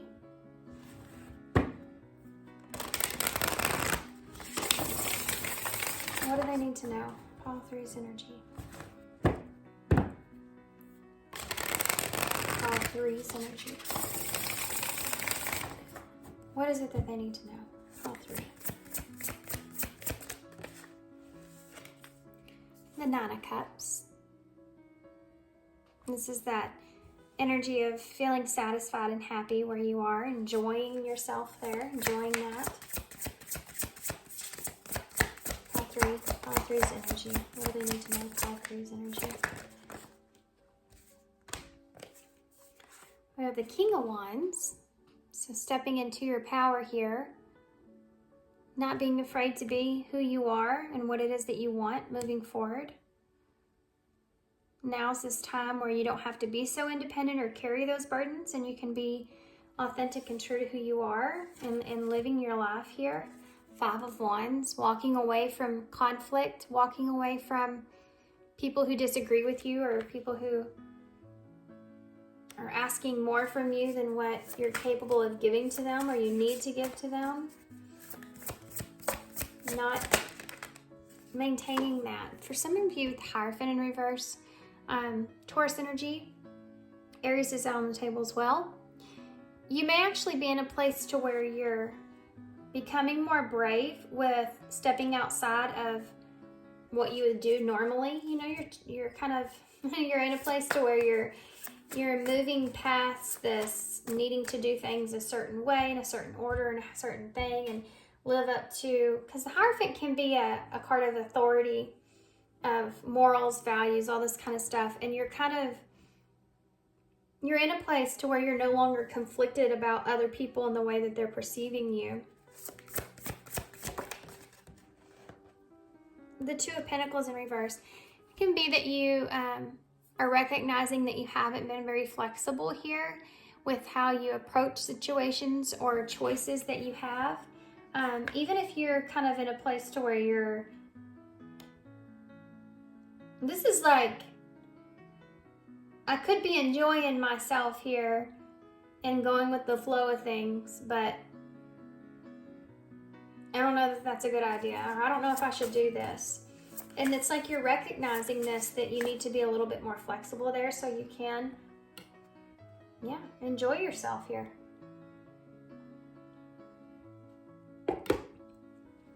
Enjoy the journey here that you've been on, you know? Why is the Knight of Wands? Why is the Knight of Cups here? Yeah, and how Knight of Wands energy, how far you've come and how long it's taken you to get here, and the obstacles and the pain and everything you've gone through here. The Six of Wands here in reverse for the Knight of Cups. It's like you're finding peace, or you're finding your happiness with revisiting a situation. Okay, so if even in a relationship, if you've revisited that and there was still some healing that you needed to do when it comes to that, it's like you're getting to a place to where you feel happy about now how things transpired versus what you used to, because of the transformation that you've made within. So now I can look back at that and I'm okay with it. I understand more. I see things a little bit differently, and I have a sense of comfort, and I can now move on from that. It's like making good with your past. For some of you, though, there may still be a hint of carrying something emotionally with you and still trying to be happy, even if there is something there that you still carry with you that's emotional. Kind of like a sense of emotional baggage over a situation, but you just made peace with it, that kind of thing. The King of Wands. The Eight of Cups. You may have walked away from a King of Wands energy here. This is what I've been feeling like lately. Packing bags. Packing boxes. For some of you, the Eight of Cups is about, and you have the Nine of Cups here. It's like you've had to walk away from things that you felt like weren't good for you. Make that choice. And you're ready to kind of push forward and take control of your emotions here and move them into a place to where that's better for you. See, that shadow side that you carry within that independence is not necessarily, you have to see the light in that shadow part. So this light here is that you have this inner kind of independence way about you, where you can get yourself out of emotional situation if you need to.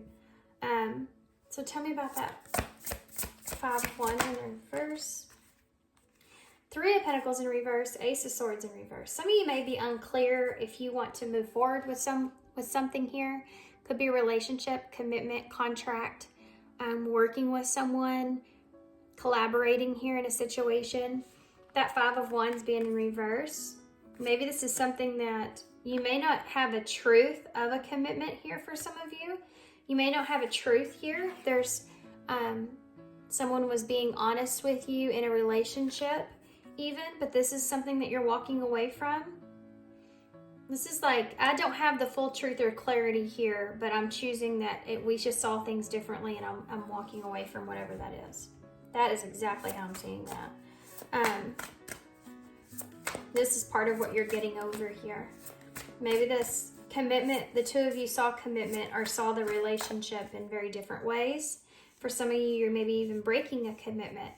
I'm still kind of unclear about all the details of that, or why, the reasons behind things transpired like they did. There could be someone here that's not even acknowledging what your truth of this thing is. But it's like you're just, the Five of Wands is like saying, I'm just going to have to go my separate way, even if we do disagree, or let's just agree to disagree, and I'm going to have to move on past this for my highest good, that kind of energy.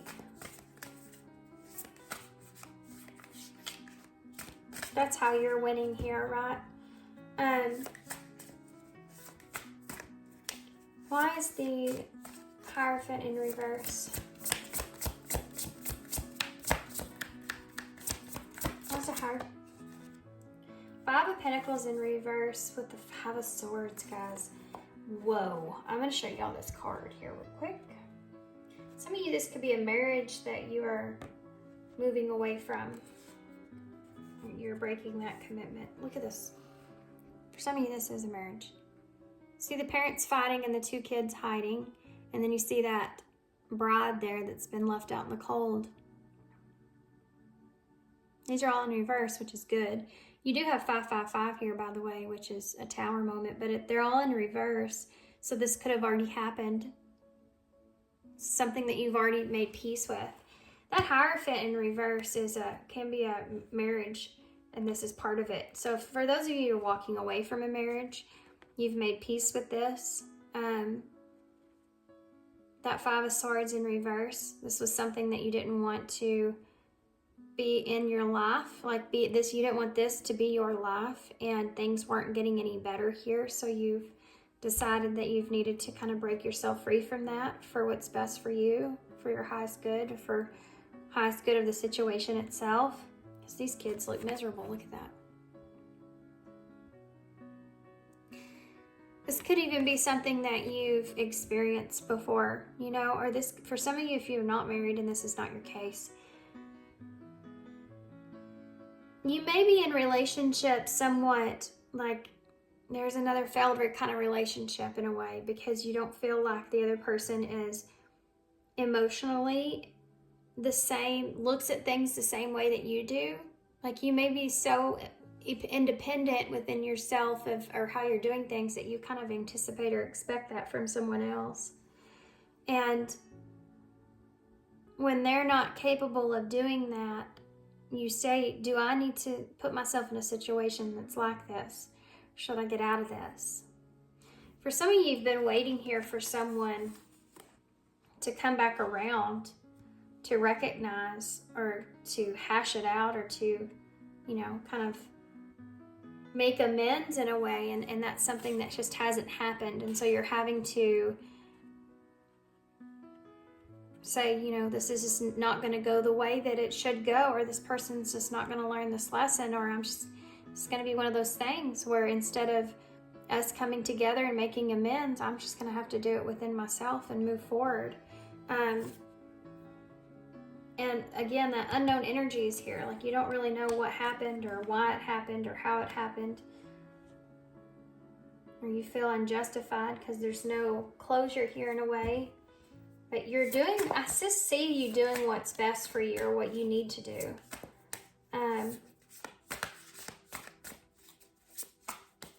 Even if it's not what everybody else is feeling like you should, there's this energy here of you needing to do what you need to do for yourself and knowing that that's the truth.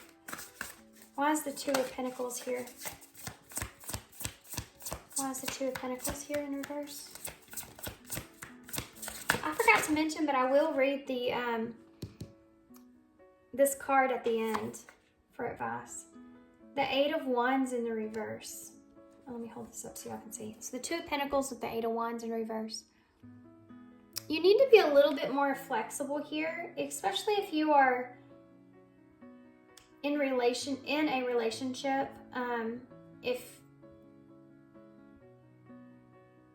If you're single in a relation and you're looking, or if you're just single and you're like, nobody gets me, I'm not gonna even try that.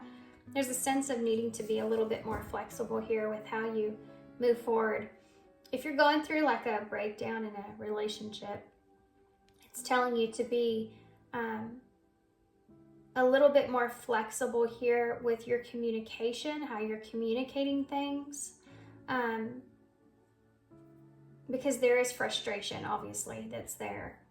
So you have to be a little bit more sensitive, especially if you're very independent. You can kind of look at a situation and you feel like you know what the best thing to do in that is.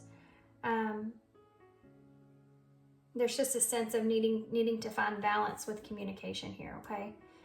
If that's not your case, then I think if you're not looking like you have any options or there's nothing out there for you, and you're just frustrated with how to proceed forward or how to move forward because of that, that's something that you need to kind of look at. So let's get a card for that one out there. The 8 of Wands in reverse. This could be someone that's just not communicating with you and you're frustrated, you know? And it's like, I'm so frustrated this person has not tried to communicate with me in some kind of way, or they're not being flexible. If I give a little bit, they're not kind of giving back to me, and I feel like I'm always the one that's kind of having to be flexible here in this relationship, and that's something that you're putting a halt to. Yeah, the 7 of Cups. It's about you looking at your choices and your options around you, what it is that you really want for yourself. You may be kind of frustrated with what's out there, but yeah, you're looking at this as well for a lot of you, like this is what I'm choosing to do. This is what I want. And I'm not going to let everyone else kind of make me feel like I'm choosing the wrong thing, or it's kind of like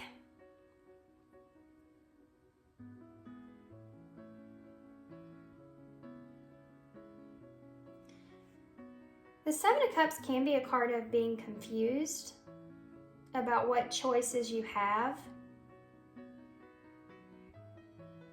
or what choice you should make, and not wanting to choose the wrong cup. So for some of you, you're at a position to where you're wanting to move forward, take action and move forward, but you're worried about making the wrong decision here.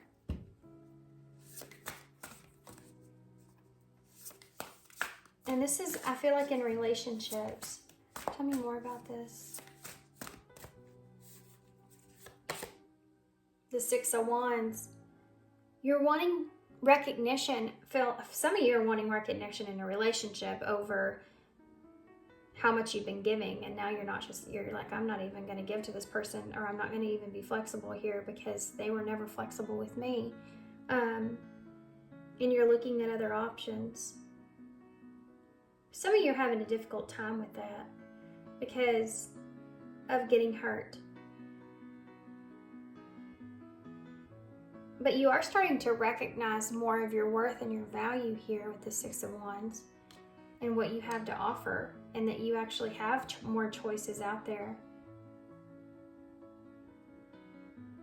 This is this energy of, if you're not going to give me what it is that I deserve, I will go find that somewhere else, because I know what I'm worth. Especially if there's someone here that's not communicating with you, and that's judgment right there. So this is facing the truth. This is all you want, I feel like. You just want to know the truth and face the truth. This can be, that Queen of Swords in reverse. There's that 3 of Swords. There's that pain. You want an opportunity here to forgive or move on from a situation that broke your heart, where someone may have cut you off. And this can represent a renewal. I'm not seeing it like that here. I'm seeing this as you knowing that you need to get yourself out of this. It's like spirits reaching down, in the grave, and they're trying to pull you out of it. They're saying, come on. It's time to be who you are now. How you've transformed yourself, and to release this pain. So this is an opportunity. Spirit's handing you this opportunity to do that. They may have even shown you this. all the deception that was here. They've been showing you this, you know, and you've been so maybe in love with someone, or so wanting to be compassionate, or so wanting to be empathetic, or wanting to give your love so much so that you haven't acknowledged it. And they're saying, we've basically shown you everything that you need to know. We've even completely cut off this person here. They've even been completely cold to you and bitter to you. And this is time for you to renew yourself. It's time for you to recognize who you are. I like that. I like the way that ended. Let's get a few of these, and then we'll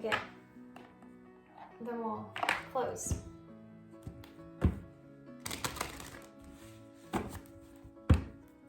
What can you tell me here for call 3 they need to know moving forward? Declutter and hope. Hope is number 31, which is 4, which is that stability. Hoping for a relationship here. You guys, some of you have something here written in the stars for you when it comes to a relationship and how things are meant to unfold. This is saying to let go of the old items and create that new sacred space for yourself. It's time to declutter and let go of some things, which I think you've already been doing, but they're saying here is that do it with hope that you're going to have something better. When Spirit doesn't give us what it is that we think that we want, they're basically saying to us, it's not what's for you. We're trying to give you what's for you, what's better for you, what's for your highest good here. This is not for you. You ever get into a relationship knowing that that's not the relationship you should be in? You ever get into or maybe not right off the bat, but after it goes by and someone starts to treat you bad, you know you should get yourself out of it, but you stick around for longer. Spirit has its way of showing you these things. We're showing you here, just like I said here. Look at this. We're showing you how this person is. This person has literally done this wrong thing to you here, broke your heart, cut you off, is cold to you. The Queen of Swords is rough. She's rough when she's in reverse. She can be very cold-hearted. And you don't deserve that. And so Spirit's giving you this opportunity to see it, just to see it, so you can make that choice and change and move towards a direction that's better for you. Taking care of yourself just like you've been taking care of everyone else, in this independent energy. Having patience here. Manifestations are on the way. Some of you are about to come into a relationship, a new relationship. Something that's written in the stars for you. It's a gift. I feel like for some of you it's a gift that possibly this past relationship did not work out in the way that you wanted. Especially for those of you that tried everything that you could or did a lot for the other person, or they were just incredibly mean to you, just broke your heart. And Spirit's saying declutter that pain, that baggage. Have hope here because you have some manifestations that are coming. And it could be a relationship for some of you. Yeah, clean slate. It's time to start over. It's a clean slate for you. Yes, sometimes we don't think Spirit's listening to us, like our pain or our hurt, and they are. You have to heal, though. You have to recognize those triggers so that you can heal. You have to let go. You have to let go. And it's a process. Anything else? Anything else? Sacrifice. It's a process. It's a sacrifice. It's a sacrifice. Support, number 4 again, is at the bottom of the deck. They are supporting you. They hear you. It's like they're saying, we hear you. We're on it, but confession. You have to be honest with yourself here. You have to be honest with yourself. Sacrifice, I want to stop here. Giving up something now for a future reward. Some of you may be letting go of something here, someone, something, so that you can have that future reward. It could be peace, future reward of peace, future reward of harmony, stability, support. Yeah, this talks about that too here. I'm willing to receive all the help, love, and support that comes my way. Not trying to do everything on your own. Be honest with yourself about that. Oh my gosh, once you do that, it took me a long time to get to this point, so I was like, I'll do it myself. Which got me, I learned a lot and got me a good 4 ways. But once I finally decided that, you know, people asked for help, and I got so stressed out at one point in my life that it was like I was a zombie every day. I would just get up and do the same thing, the same routine, and I just was incredibly unhappy. And I felt like I was doing everything or putting more and more on my back. And once people asked, and then I decided I didn't want to burden anyone else, but once I finally kind of healed that wound that I was carrying and broke myself free of that, and now people ask, and I'm like, yes, help me. Oh my gosh, my life has gotten so much easier. To take the help that people are offering, it's gotten so much easier. Why do it yourself? You know, it's like people say, you know, if you need help packing, I'll come help you. Yes, please, come help me. That's awesome. You can do something, I can do something. We'll get this done quicker. I'll have conversation. We can have fun while we're doing it. It's going to be great. But you have to accept it, you know, even from spirit. Call 3. Advice. 2 cards. Trust your angels and your vibration is rising. Your prayers are being answered. Number 42, which is the Lovers in Tarot. Your prayers are being received by the divine. Answers will come soon, although perhaps in forms that you did not expect. I feel like some of you are going to come into a relationship here in a unique kind of way, or meeting. Okay, like it was destined in some way. We have number 36, trust your angels. Let go of your expectations of how your dreams will come true. Trust that heaven has a perfect plan. Remember, we talked about this in the beginning with that star and that dream that you may have, and changing that dream that you have as you adapt in life. We have number 43, right? Your vibration is rising. Yeah, because you're looking at yourself now and perfect things about you and how perfect you are because of those. You know, you're looking at your shadows and both of the aspects of a good thing and how they've helped you in your life, but how they've also hurt you in your life. That will make your vibration rise.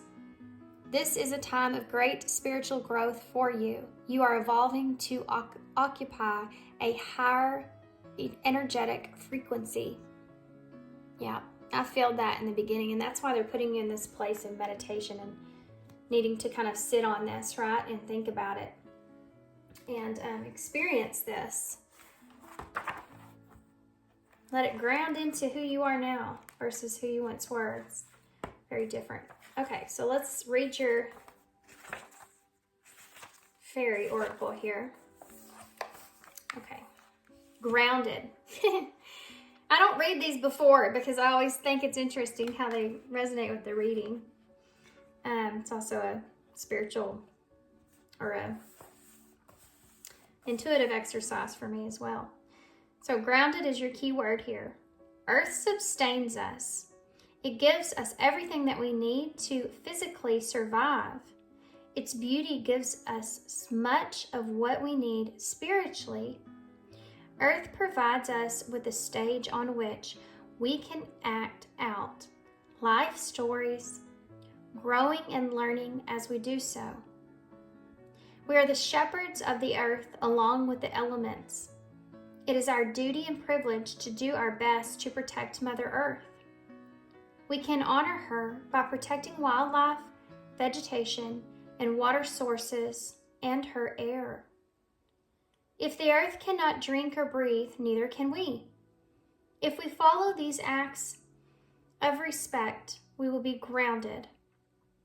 Honoring the earth is the ultimate grounding. It is important, sorry, I have something else coming through while I'm reading this. It's making it difficult. It is important to recognize that the act of just coming to earth is a grounded act. There are many ways to enjoy the calming effects of grounding. Try meditation, drumming, chanting, walking in the woods, hugging a tree, petting an animal, or perhaps wading in a stream. Try to spend as much time out in nature as possible. If you can't, be outside and bring nature inside, a stone, flowers, or a feather, whatever strikes your fancy. Really wanting you to ground here, guys. The chant here is, I call upon the winged ones to come and chant with me. Bring fairy dust to sprinkle round the ancient tree. Bring a drum to play in honor of earth. Upon her we have come today to celebrate her birth. A time to heal her wounds and damper her with love. We ask the angels to play for us a harp from up above.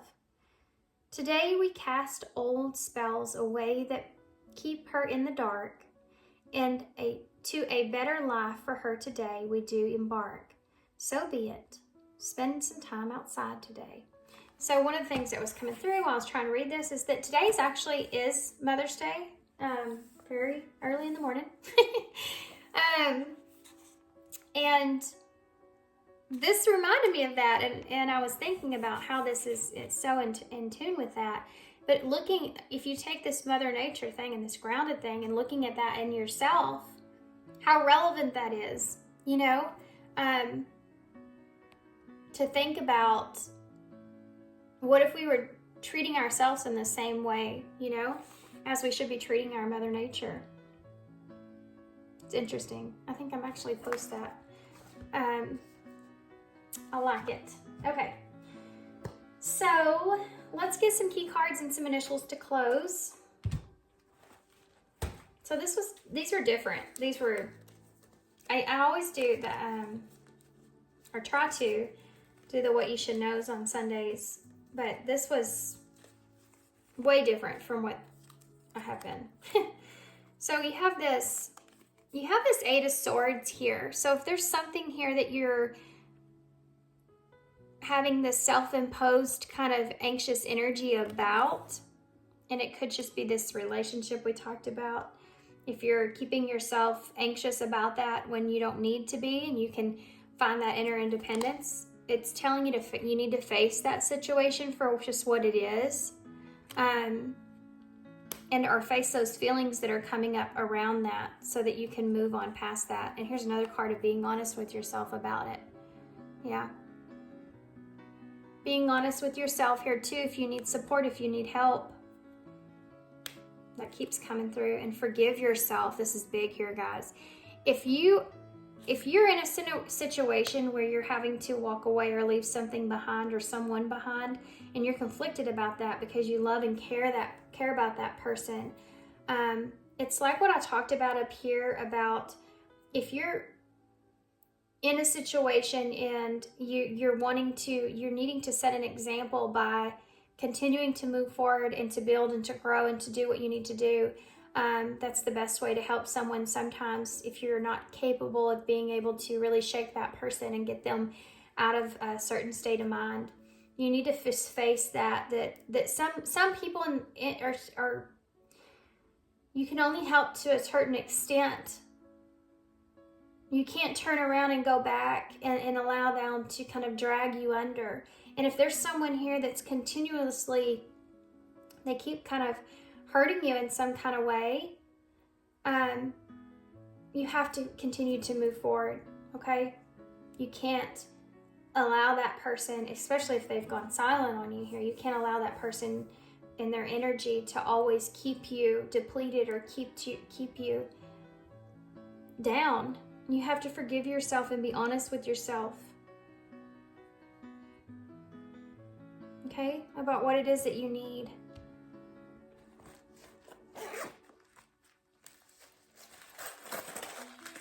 Especially spirits trying to help guide you and push you forward. We have the hummingbird, which has been coming out a lot in the readings lately, and it reminds me of ancient wisdom. It might be a symbol for some of you, but it's like your ancestors are here with you, you know, past loved ones, ancestors. We also have the new moon here, is the way I see this.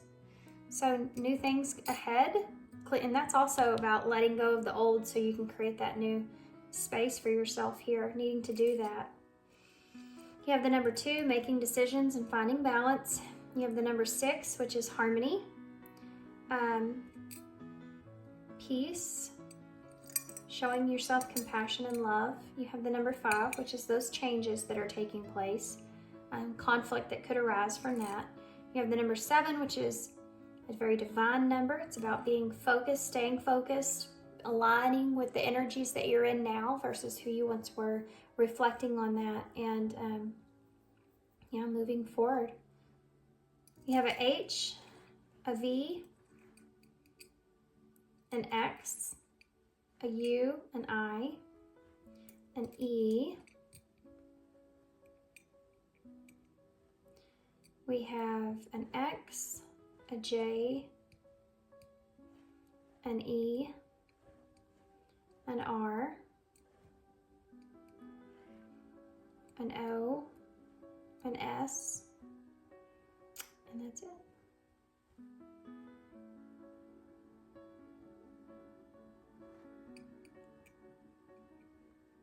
Okay, I'm gonna hold this up so y'all can see it, and I'm gonna leave it here because this was a long reading.